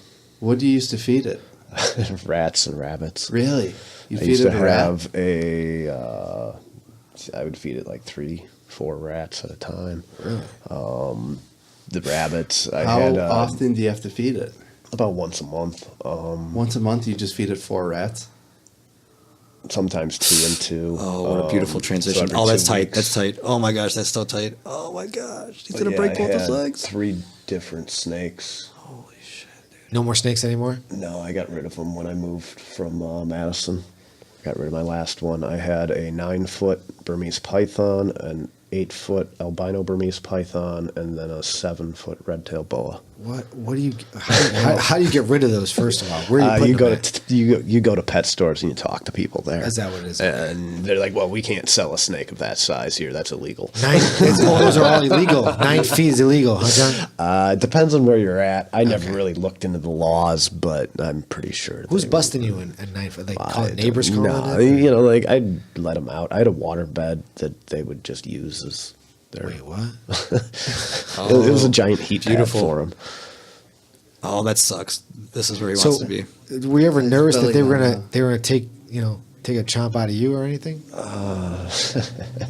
I had some interesting experiences, but if if you're reaching inside the cage, you have to be careful if you feed them in the cage. You're supposed to have like a secondary feeding place for them, but it's hard with a snake that big to do something like that. Yeah. So I had one of them, the 9-foot Burmese python, tried to grab a hold of me and pull me in the cage. Get the fuck out. Yeah, I still have scars from that. Scars from what? It biting you? Yeah, it bit me over the top of the hand. And Wait, when it fuck, and then it's pulling you, it bite you, and it's pulling you in the cage. It's trying, yeah. It wasn't gonna win. It's trying. No, Yeah, for sure. You know, like it was a bigger around than my biceps. You Yeah, know? 9 feet, it's gotta be I pretty grabbed thick. it by the neck and I ripped it out of the cage, and then it wrapped around both my arms twice. Yeah. Shut up. And, Were you freaking out a little bit? Not really. I He's a wasn't. black belt. That was You're not going to get taken out by a snake. a long time ago. But yeah, no, I really wasn't that threatened. I was in a predicament. Gary Tonin wins by heel hook. Gary finally finished that dude with the Dude, he heel hook. fucked his foot up, dude. He can't walk. He can't walk. No, he's fine. Did you see him like stumble? Yeah, Yeah, he he's- just came out from. He's got damage. For sure. I don't think it's his knee. I think it's his ankle. Okay, whatever it is, something went wonky on him. Well, dude, he almost fell over. Gary literally kept Okay, John. cranking. Blake will just say that you're wrong. Like you could say the ankle, he'll say the knee. You could say the knee, he'll say the ankle. It doesn't matter. The way it was finished, it looked more to be the ankle. But I mean, obviously, it could easily be. That dude's a beast. That guy Yeah, from for Bristol sure. Bar, super respect, man. That dude's tough as nails. You say Barra? Baja. Did I say Barra? I think you did. Damn. I'm not even drinking. I think you wanted him to say Barra, Blake. I thought I heard it. Gordon Ryan's just chilling there on the sideline. Let's see here. Oh, the straight ankle. Let's see what happens here. This is just like it was a nasty heel hook he catches right here. Yeah, gets the gable grip. Oh my God. Look at that fucking knee flex. Yeah, My God. Did you see that, Blake? Yeah. That's crazy. Wow. That's it could have been definitely his knee, but I'm guessing it's probably an ankle. Ankles usually go first. Pop your heel. Yeah, ankles usually go first on those. that's brutal. So we've got Gary Tonin versus either Orchard or Wagner Hocha. Hocha? VR. VR. LD. I love when they call him LD.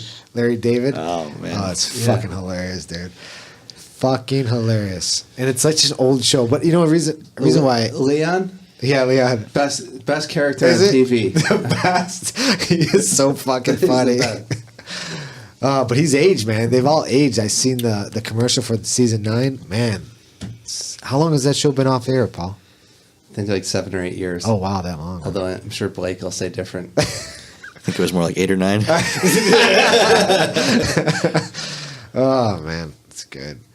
So clever. Oh, Stranger Things coming out. I don't watch that. I'm I sorry. haven't seen the What? first season. What the fuck, John? Isn't there only one season? Yeah, there's only one season. John, do you watch TV?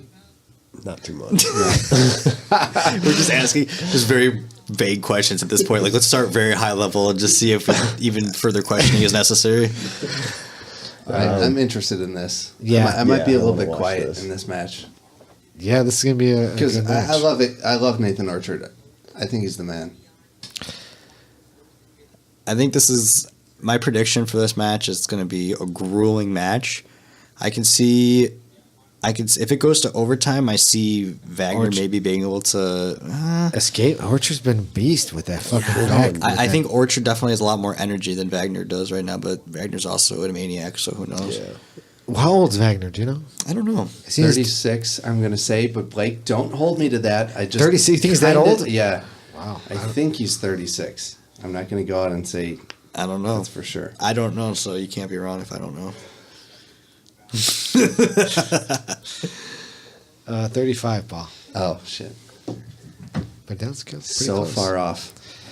Pretty close. Oh, he headbutted him. Oh, fuck. Damn. That's awesome. Right in that fucking, in the teeth. Oh, that's blood. Oh, he's got. That's blood. They're calling time. He came in straight headbutt. Well, he's not wearing a mouth guard either. So he got. You know why? Because Nathan, you said Nathan's he's I aggressive would too. definitely wear a mouth guard. This is super. I mean, this is going to be a very aggressive match. I think. Yeah. I think Wagner's going to get very dirty now. Yeah. And I think Nathan's trying to play his game, which is interesting. Well, I think Nathan wanted to. Didn't he want to do combat at one point? Combat jiu-jitsu? I'm sure he'd Paul? be down. Nathan's had 21 MMA fights. He's Yeah. not afraid to get grimy. Right. Is he really? Yeah. I didn't know that. You didn't listen to the episode. Paul. I thought you listened to every episode. I do. I listen. Oh my god! You see the face he just made? Yeah. This is interesting. They're definitely going to put on a good display here, I think. Wagner looks stronger. Really? Thicker. Yeah. Well, I think Nathan definitely cut a lot of weight for this one. 55 is not. A little bit. It's pretty far from his natural weight. Yeah, but Wagner's a big guy smaller too. than me. Yeah, Wagner's big too. Is he? Even He's though not. he's taller. Like It, I competed against him probably like 3 years ago. Who? Nate Ortinger. Yeah, I remember that match. It was horrible. But Nogi. yeah, that wasn't on my game. What happened, John? Is it armbar? Lazy. Yeah, I got armbarred. We had a few good exchanges. He realized that I was a little bit stronger than him. Yes, he said that too. I remember him That saying you that. know, like he was like, oh fuck, I better get out of this quick, and he was giving it everything he had. You know, I was trying to wait him out and hope that he'd tire out. Yeah. I just didn't make it that long. Yeah. No, he's tough. That's why I've been trying to watch his matches. Yeah. It's interesting. Nobody's pulling guard here. No. Watch as I say that. Ah, there. Look at that. Look at that. Arm Oh, drag. wow. Oh, Beautiful leg. transition to That the was leg. nice. Holy Wow, cow. that was great. Man, Nathan. Man, Orchard they're is having- flying for that back though. You see him take that back from that. Yeah. What's that? That Arm drag. arm drag to Yeah. the back. Yeah, no, That's really Marcelo slick. Garcia. Wagner right away rolling for that leg. Yep. That was a nice transition, but Yeah. Nathan Orchard, I don't think he's too high level to get caught just like that, I think. No. Yeah. But they're definitely You wouldn't expect Wagner to go for that though. right. You right wouldn't, away. You wouldn't know. I'm sure he's trained just so many leg locks though. He just got headbutted again. Did he? I think that was an eye poke. This I is think you're getting wrong again. This Blake. is getting dirty. No, look, I think he got headbutt. I'm pretty sure. This is definitely getting questionable though. Up? Is he pulling out the donkey guard? No. Leg sweeps. His footwork is Orchard's footwork is really good. Footwork is going to be next big thing, I think, in jiu-jitsu. What Orchard's doing with footwork Yeah. is fucking impressive. Yeah, he was doing a lot of footwork stuff the last seminar we were. And that whole arm drag to back take is a lot to do with footwork. Yeah. It's really nice. Arm drag. I love doing the arm drag. Just watching it from Marcelo Garcia from when he started to do it. Arm drag to inside leg trip. Yeah. It's arm drags. Oh wow. Oh, What was that? What was that? Oh, Wagner's chasing him down. Looked like an armbar attempt. It did. Looked like I don't know what it was. Man, they look really, really in shape. Like they don't look tired at all. For him to go that long, for VR to go that long, yeah. he looks really good. Yeah. I mean, this is tiring what they're doing, but it's not like extreme. Like, you know, it's not like they had like intense scrambles. They're just fighting Short grips right now. bursts. Nathan Orchard seems very comfortable and loose. Oh my gosh. That was nice. That was nice. Oh, That was a nice little foot sweep. It was like a Maybe foot, a little bit too loose. a foot kick. Yeah.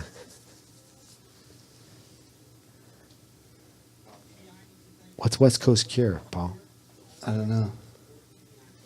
It's an ad that just popped up on the side of the TV. I never heard of that No, before. me either. Wagner Rocha seems to be talking a lot to his opponents. They're laughing too. Yeah, they're definitely laughing, but they're definitely also aggressively hitting each other.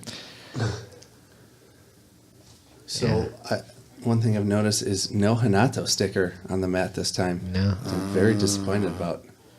Do you follow him on Instagram? Of course. God, It's the best Instagram. awesome. Either like extremely On hot Instagram. yeah, hot girls or like ridiculous just, shit. yeah. ridiculous. It's the funny greatest stuff. asses Instagram has to offer with the greatest hashtags attached to his them. captions. His Captions captions are are so great. good. Uncle are the Hanash. Yeah, he's pretty funny.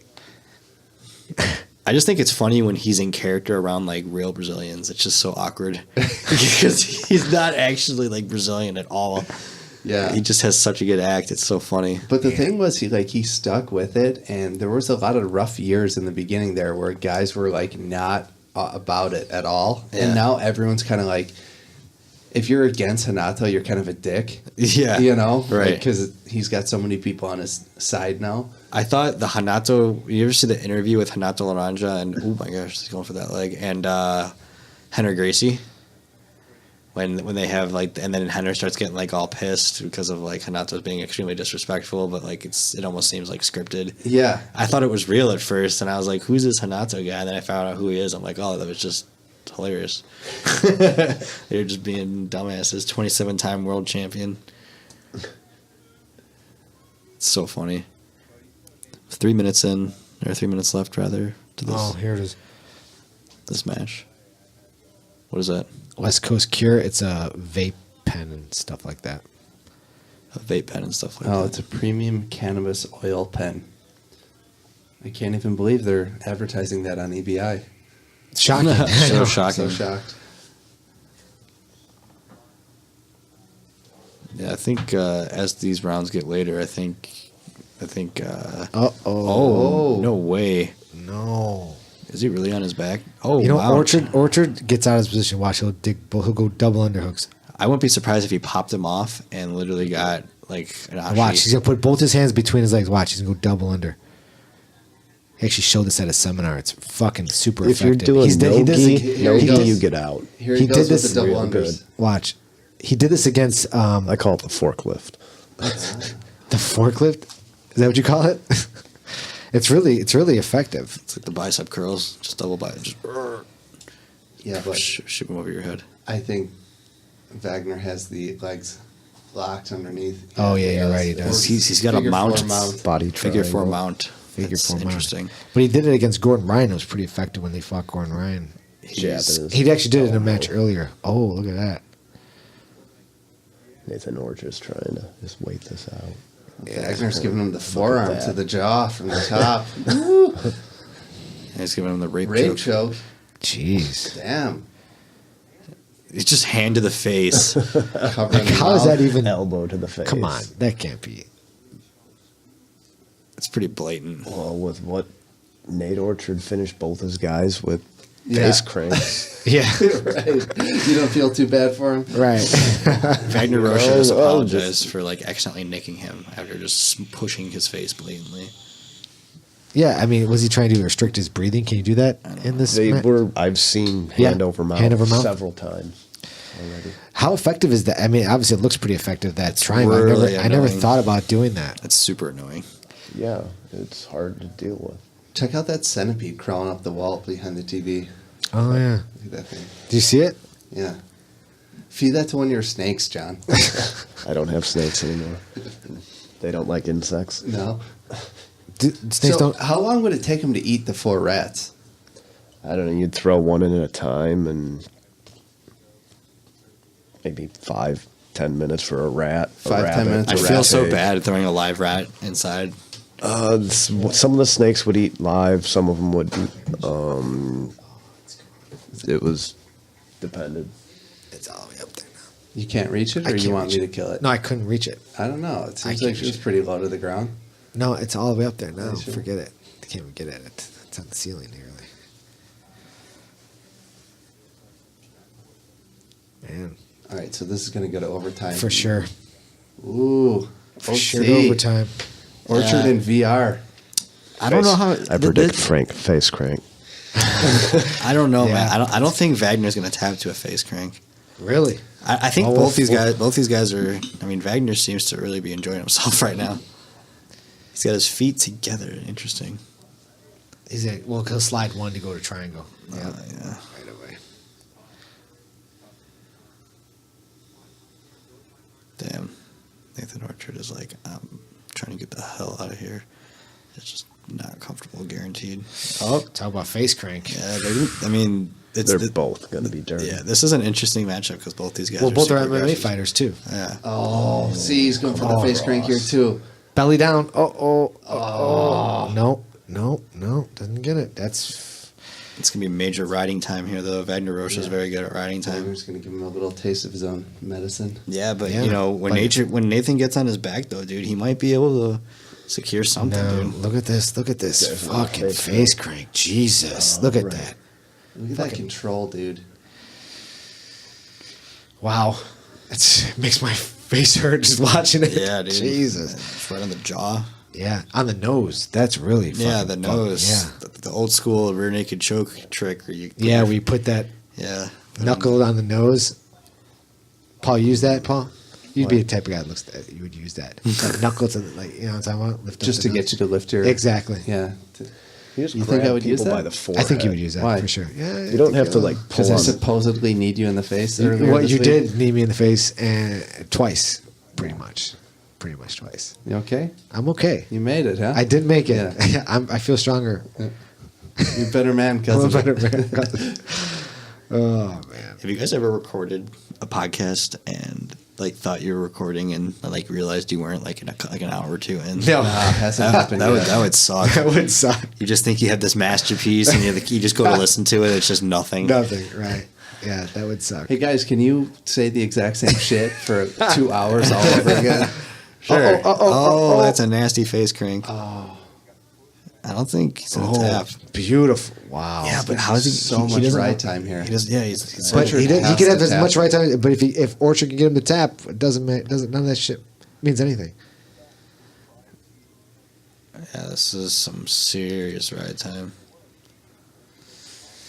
He's expending a lot of energy holding him. He's trying. Well, he's expending a lot of energy. trying to get out. He's expending. Yeah. What do you think, John? Even or the guy on getting out is spending more energy? He's got the body triangle locked, So- so that's not a lot of energy to spend for him To hold him there. to hold him there. Yeah, but he's using a lot of arms trying to get those cranks. Look at that. He's even fucking bloodied up his face. Paul just killed the centipede. Wow. Or Did he? Or he just let it go? One of the two. I don't know. Did you get it, Paul? Got it. You did. Nice. Well done. Well done, sir. Thank you. Yeah, so this is a really long first overtime round. This is so much ride time. I think Nathan Orchard's got to go for the kill now. Yeah, have no choice. Well, first If he- he's he's got to gotta- get out of Yeah, this. he's got to get out of this, dude. That's such a shitty feeling just to be stuck there. Have you been? I've never experienced a fight in overtime. Have you? Yeah, plenty, dude. Overtime sucks because you just had this. What epic tournaments did duel. you do overtime in? Well, I told you about the combat corner one where they had like the infinite overtime ones. Oh, yes, right. I've had the sub spectrum. They did EBI okay, yeah, overtime. yeah, that's I've done right. a lot of the Okay. ones that do overtime. The EBI overtime is becoming like pretty popular. Some people do like only one round. Like in the XFO, I was in one of their super fights, and they do the 3 rounds of overtime. But yeah, some guys only do like 1 round of EBI rules. But Okay. I guess Eddie Bravo's thing is like they want to like not make the guy just try to go for ride time and try Right, to yeah, actually go for exactly. the kill. So I guess that's the thing. So this is an interesting entanglement he's got on his Nathan Orchard's right leg here to control him. Yeah. It's like a body triangle mix, or no? It's not- Orchard's got him like that. Yeah, Orchard's got that butterfly from the bottom kind of thing. Yeah. Trying to open it. Okay. Yeah. That's what's He wants to open and spin quickly, Yeah, there it is. if that's even possible to do with your body. Yeah. The thing is, you gotta just keep protecting your neck, man. That's the thing. You know, we had Dude, is this like the most ride time in EBI ever? Yeah, I was just gonna say, I don't know. there is. The problem is they don't show a fucking clock. It's so annoying. I don't know why they don't. It doesn't make any sense. Just show the fucking clock so we have comparisons. Right. I don't get why they don't show the clock. I don't know. I don't get it either. Oh. Oh, 5 minutes. 5 minutes they call it after. That's good. At Subspectrum, they had to literally call after like 10 minutes, like because. So EBI. I didn't know that, Paul. Did you know that was 5 minutes, or is that something new? And now Wagner's probably just going to explode and get out. Oh, but he already cleared the leg. Heel out. Oh, Wagner's got such good escapes, dude. Look at this. Yeah, he's almost out already. Yep. Yeah, What's he going he's for? out. He's already out. He's going for that armbar though. Yep. Nice, right to the spider web. Well, wait a minute though. What? He's got the arm Wagner's still? going to get out. Oh, He's yeah. got the for arm. sure. Yeah. Ah, that's it. No, it can't be it though. No, it's not over. Yeah. No, Nathan's got to escape this fucking body It's going to be triangle. another 5 minutes. Can you imagine? Oh, I feel bad. Wagner's just laughing. He's just like, this guy. Look how he starts. You like that? Is that you gonna adopt that start? I don't know, man. That's an Working interesting for way. him. See, I get kind of fearful of like doing a body triangle with someone because if they get it on the weak side, like I have like weak ankles, so like it's kind of like Yeah. Don't say. You know that You just need a fucked you, longer. right? I know. Weak ankles, man. I know, have but one I of those. also really like leg locks. Okay, good. So yeah, but like at the same time, like doing a body triangle just kind of hurts sometimes, you know. I got. I caught like in that body once. triangles. Yeah, you got like long legs though, so it works for you, right? Yeah, no, I'm just long enough that when I lock a body triangle and it's pretty much so Yeah, perfect. Like I can, but they have to be like a certain body type for me for it to be comfortable for me. So there, John, you're saying there's actually like technique to the body triangle where you don't get caught. Is it up higher or? 'Cause Well, no, I seem to get. When I put the body triangle in, I'm pretty low. Do you want to be more above the belly button area, or is it? It just needs Because you don't want to be. feel You want to be above the comfortable. hips, right? Yeah, no. So the higher above the hip, the better off you're going to be. Well, yeah, because then you're cutting off the breathing. Right. Exactly. I like think it I'd get right. I too like it low on right over the hip. belly button, Right over the belly or button. right under the ribs, maybe if you can. It's right across the stomach. Right across the stomach. Okay.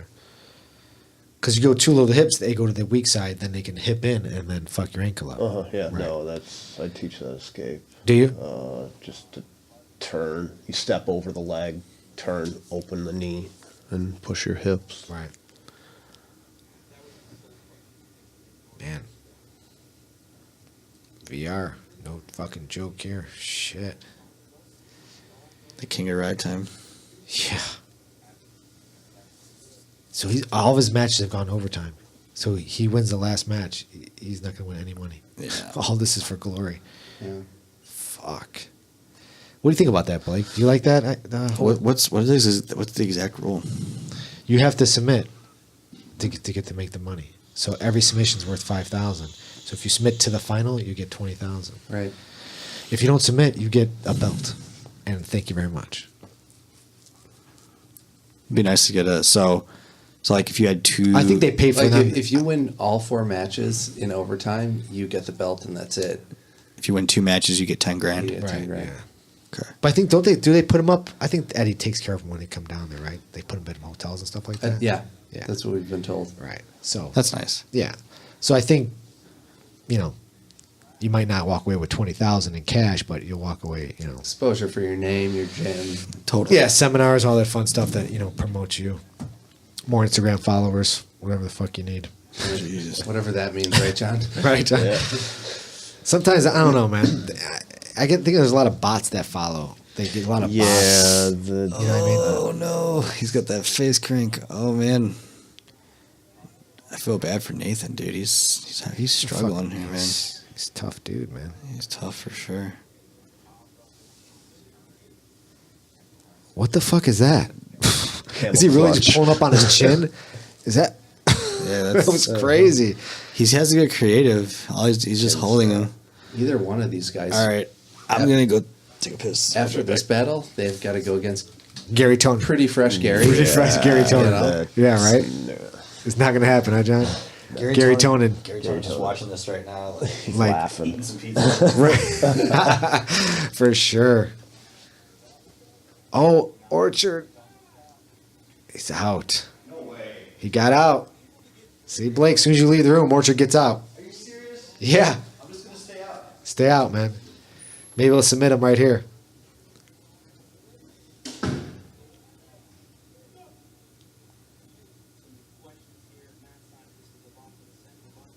All right. Well, Body triangle. Orchard needs to finish him. This is the bottom of the second. Right. Face crank. So they go 3 no matter what? Yeah. No matter what, they're going 3. Yeah. Right. Because even if he submits him here, no. If he submits him here, it's over. It's over.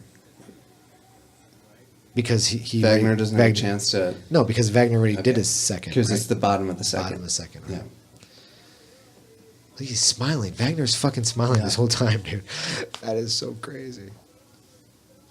See, Paul, and you yell at me for smiling all the time. This guy's smiling during the fucking match. Yeah, but he's winning It's true. the match. It's true. Thanks, man. And just keeping it real with you, Zito. Thank you, man. You know? Keep me level, bro. I appreciate it. Man, he can't hold that guy. He's gonna switch to armbar. No, he wants that face crank. He might get it here. Oh! Beautiful. John, what do you got it. He's got something here. Maybe. He's got something here. Maybe. Orchard's covering the mouth for sure with his forearm. Oh, no. He let it go. He's been holding that face crank for a while. He's just not using it. It's right across his face the entire time. Yeah. Yeah, that's nice. John, you got any seminars coming up, John? I haven't been paying too much attention to that stuff. No. I don't know. Do you go to other people's schools, right? You go to Deerfield, put some seminars on. I train. Well, I went up there, with the Redzovic, so I go and train at top level. Deerfield, Lincoln Square, Yeah. the Loop. They've got another Lincoln Park school. Yeah. I don't normally go there, but on Friday sometimes I go to Janesville, Fearless MMA. Okay. Man, Johnny, it would be nice if we get. I really like the open mat here, 7:00. I've been telling Paul, I'm like, man, it'd be so cool if we get our guests to come in and do the open mat with all your guys, and then do the podcast after that. Like, let that become like a weekly thing. Right. But then we don't start the podcast till 9 p.m. That's the problem. Yeah. But I still like Do to get it it before? That's what I'm saying. Do it before. It'd be nice to That's do what we did tonight. An hour roll. An hour little relax. Or roll. John could just switch his open mat time till like 5 p.m. on Oh, Sunday. yeah. I don't know about that. Do you have 2 open mats on Sundays, John? No, we have class in the morning at okay. 11:30, and then Okay. open mat at 7. Oh, that's nice. But after your classes, you guys roll? Yeah, every class Every class has you do. rolling after. You have kids class. When do your kids classes? Like 5:00? 6 o'clock on Tuesday and Thursday, and 11 o'clock on Saturday. Oh, nice. So are you expanding the back area? What's going on? Spring is what I'm told. Okay, well that makes sense. Yeah, So because it's a little bit of a construction. Yeah. yeah, And you got to realize what to be open during that. You have to keep the mats clean because I'm sure it's gonna be more than a day thing. Right? yeah, no, they're either we might have to shut down for a couple days, or we're just going to have to make sure that we do our best to clean. I mop the mats every day anyways, right. and dry mop it first. Yeah, but you know how those so- construction guys are. You remember that? No, I've been in places. It's not fun. Right. Dealing with that. Yeah. But I don't think it's a real long demo. Yeah, I can't see it being too bad. Orchard's going for a modified twister here. Oh! He's out. Oh. Yeah, that's going to give you an extra what? I don't know. 600-700? probably- I don't think it's going to be that much. 20 by maybe 400, 500 square feet. Yeah. Okay. So depends on if we get to get rid of that walkway. If that walkway can go, then I can get a little bit more this way, and then people would just have to walk all the way around. I see what you're saying. So you want the walkway to go in front of the garage in front door. of the garage door. You don't want to use the garage door. Well, no, we'll use the garage door, but you can't really roll up against a garage door. You're going to go through it. I don't disagree with you. So- But you know what would be cool, John? if you could open that garage door, throw Yeah. some mats on the outside of that door, and roll out to the outside and do a little outside rolling. That'd be kind of cool. In the parking lot, John. We'll see. We'll see. I don't know. We'll Next to the figure garbage out cans what out there, happens John. in spring. We got the porch. That's true. We do have the porch. Who was doing jiu-jitsu in the park this summer? I don't know. Someone was. I've done that in Milwaukee a couple times. Yeah. Have you? That's. I don't think I've ever rolled outside. I would like No, to try I it. don't, yeah. It'd be fun. The Redzovics used to they had like the garage at the Lincoln Square location. They would open up the that door. was nice. It sucked in the summer. They didn't really do it in the winter, obviously. But Yeah. like in the summer, they used to, because they don't have AC, so they would just open everything up. Yeah, And in the definitely gi was glad that we brutal. have AC. Yeah. I like your idea, John. I think that. But what about the downstairs? How you get to that door? That's the problem. Knock it through this wall into Nello's office. Oh, so just like it, you have to go through Nell's office to get there. Oh, okay. It's a thick wall, but I think you can do it. I'm sure they could probably figure something out. I think that's at least 16 to 20 inches thick. It's a pretty fucking thick wall. There's a long right Yeah, there. I know. There's a whole. I don't think it's that thick, but So that would bring I've your been- square footage to what? I don't know. Probably about 1,000. Nice. Yeah, Maybe a little 1,000 bit more. plus, Yeah, I'm not quite sure what I have. I like that. I like the idea, John. I like that layout. I think that layout will work. And yeah, I agree. If you lose the garage door and you put a little barrier in front of the garage door, you can still roll the garage door up and have that nice Yeah. air and have that cross breeze. But yeah, you're right. You're not gonna put mats up against the fucking garage door. No, you'd have to build something Some up kind of- along it, some and then kind you of can't really. I don't know. We'll see. I like that. I think that'd be a fucking hell of a space, and especially if you gain this space over here, all the way against the brick. And then buy new mats. Oh my gosh, look at this. Dude, this is an insane scramble. Finally, Orchard's out. Jeez. So Orchard has to submit him, basically. Yeah. That's the only way he's Has gonna to win. submit him here. The only way he's gonna win. Wagner's so good at defending. That's the thing, dude. Yeah. Me and Jeff Serafin were talking on Friday. We were both just like, it's gonna be Gary and Wagner. Like it has to be. Right, Like it's right. like kind of destined. Although I'd love to see Wagner Orchard has now. been going for fucking 25 minutes here. Dude. Yeah, And he just seems And he doesn't seem like he just seems like he has one pace, dude. Yeah. Yeah. Look at this. Doesn't seem like he gets tired at all. Oh. No, he's not. gonna Oh submit him. no. I like how Orchard. He's slipping. He's already out. Yeah, this isn't gonna be good for Nathan here. So But you know what? Fucking Orchard put a fucking hell of a show on. it's not over yet. No, it's He's not. on his back. Oh, he's off. There he goes. Fucking good job, Nathan. It's fucking awesome. Yeah. Fucking warriors. Two of those fucking right there. Talk about what about fight night bonuses, Eddie? Come on, man. I think he probably does. You think he does? I think he I does. would hope so. That's man. his weed money. I mean, what a fucking fight. Those fucking guys put it out there. How do you not wear a mouth guard as Wagner All right, Roche? we're at 3:15. Wanna wrap it? No, we're good, man. Let's one more fight, man. What are you worried about, Paul? There's two more fights. We're okay, man. This is fucking fantastic jiu-jitsu here, buddy. Paul's like, come on, Paul. You got Paul's back to work. That's it. I'm working tomorrow. That's why. That's it. why Paul's I'm back late. to work. Working man. Working man's a sucker. Blake, you took off work. I did. Thank you. Yeah. That's dedication to the podcast. Yeah, well, you know, I have a lot of paid time off too. That's good. That I haven't used. Cashed in on? I just kind of being like, just in case I ever need it. You know, I like to Yeah. keep it, and then at the end of the year, if I don't have it, they tax the shit out of it anyway if you keep it because they pay you for whatever time you don't Right, use. right. But so I just use it. I'm like, Right. fuck it. Fucking right.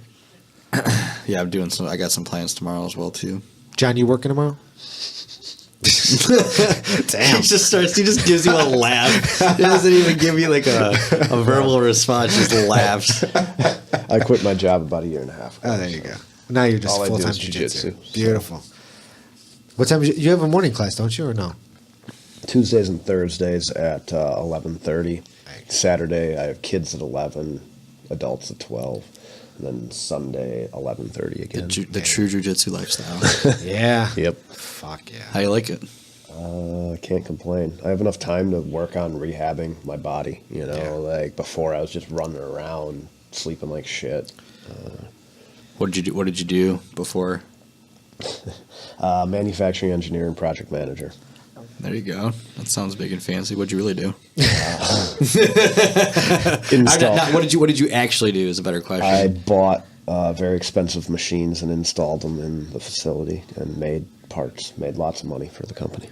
That's good. That's awesome. So, All right, we got Boogie versus who's this guy? The other guy. The other guy. Oh, I'm sorry, I don't know his name. Especially when I pay attention. But Yeah. Bruce Buffer, beautiful. Great, nice suit he's got on. Absolutely. Look at the bling. Man, We got referee Mike Beltran. man, that guy rolls with those fucking beard, that braided beard. I wonder. That's crazy. I wonder if he actually trains. He does. Does He's he a really? black belt. He's a black belt. Yeah, I didn't know that. yeah. Really? You have to look it up. I mean, I'm not doubting you. Oh, thank you. Good thing Paul's not here, dude. He'd never let me hear the end of Yeah, he it. would not let you hear the end of it. Maybe he won't listen to the podcast this far. Oh, there he is.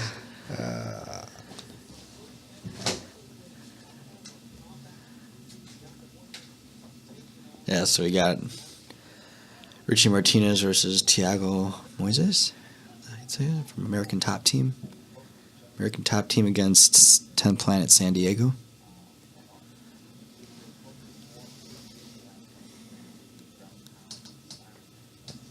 We'll see who takes this here. I hope there's a fast submission. Having a big beard like that has to help with absorbing some strikes on the jaw. Think so? It has to, right? Yeah, I would think so, right? What do you think, John? I don't. Maybe. Probably not. Oh, he wants that Dars. Man, how big are these guys, man? That guy's fucking yoked. Still, Paul, you Boogie don't- fights MMA at 170. You think is this at 170 combat? We already agreed that's 170. I would think it looks about 170. So what's the next EBI, Paul? Is it heavyweights? I think the absolutes, right? Oh, it's the absolutes. Yeah, I think that's gonna be with Vinny Magalesh. Bringing Gordon back for it. Yeah, Gordon would be. You in it. have to.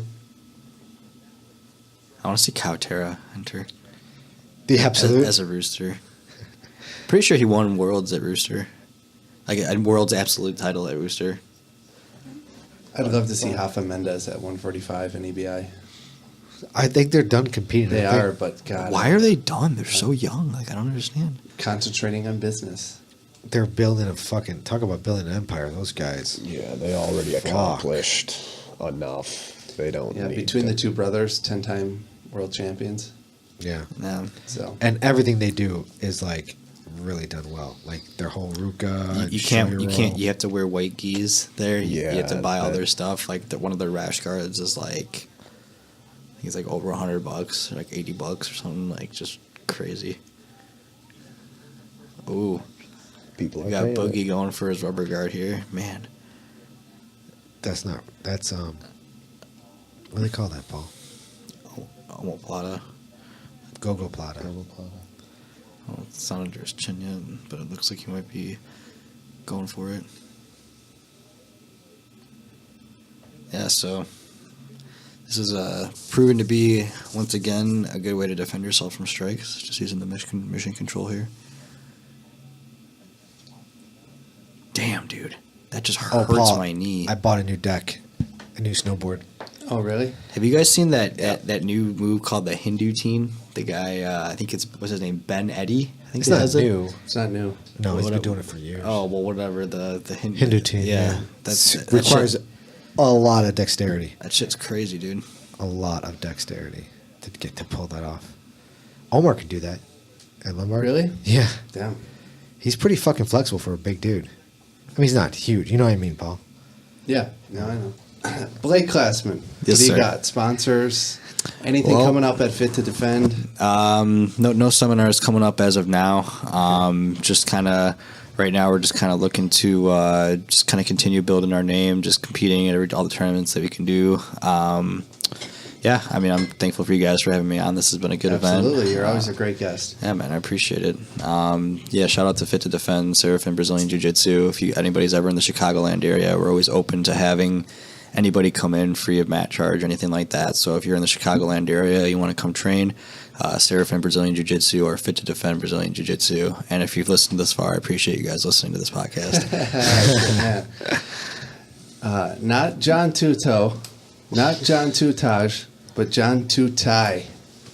What do you got? Sponsor shout-outs? Sponsor you got shout-out. anything you want to promote about your gym? Pulse Kimonos, check them out.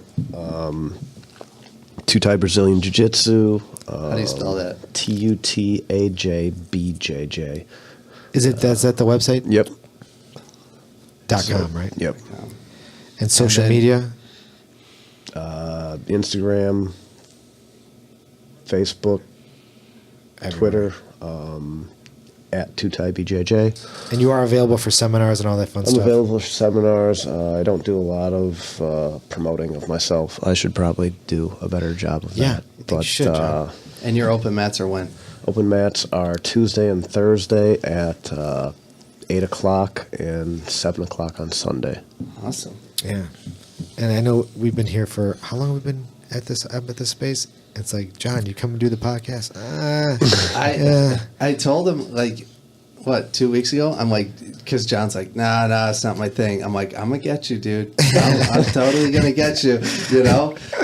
We roped you into this one, too. I'm like, fine. John, you want to... I didn't realize when you offered him the beer and pizza that you hadn't actually told him that. No. I just saw him springing on you, and he just. I got the text so from Nick funny. Mitria. He's like, I can't make it, bro. I'm like, well, John's next door. I wonder if he'll jump in. I'm like, I'm going to go off from a beer. You know, I rolled it. Of course. He's walking out the door. He's already outside. I'm like, John, hey, we got pizza and beer. Stop in for one. Next thing you know, we're like, we're going to light up the mics. You're cool, right? Cool. Okay. Yeah, thanks, guys. Yeah. Nah, I'm cool with that. Yeah. All right, No guys. problem This was filling fun. in. Awesome, man. Good talking to you guys. Appreciate you guys coming out. Thank you. We'll see you guys. Bye. Bye. Hey, everybody. Thanks for tuning in. For more information about Grappler Union Podcast, you could visit us at our website at grapplerunion.com. You can follow us on Instagram at Grappler Union. Please like us on Facebook. Be sure to subscribe on iTunes.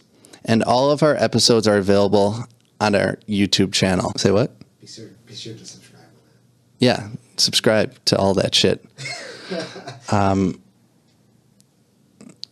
You got to do another take, right? This episode of the podcast is brought to you by Biotropic Labs. Biotropic Labs is a company that makes its own natural and healthy custom formulated sports supplements. I tried them out. Paul has also tried them. We both like how we feel on them. It dramatically and positively improved our performance, allowing us to train and work out at a much higher level and with much more endurance. His products are built around a blood support and oxygen delivery.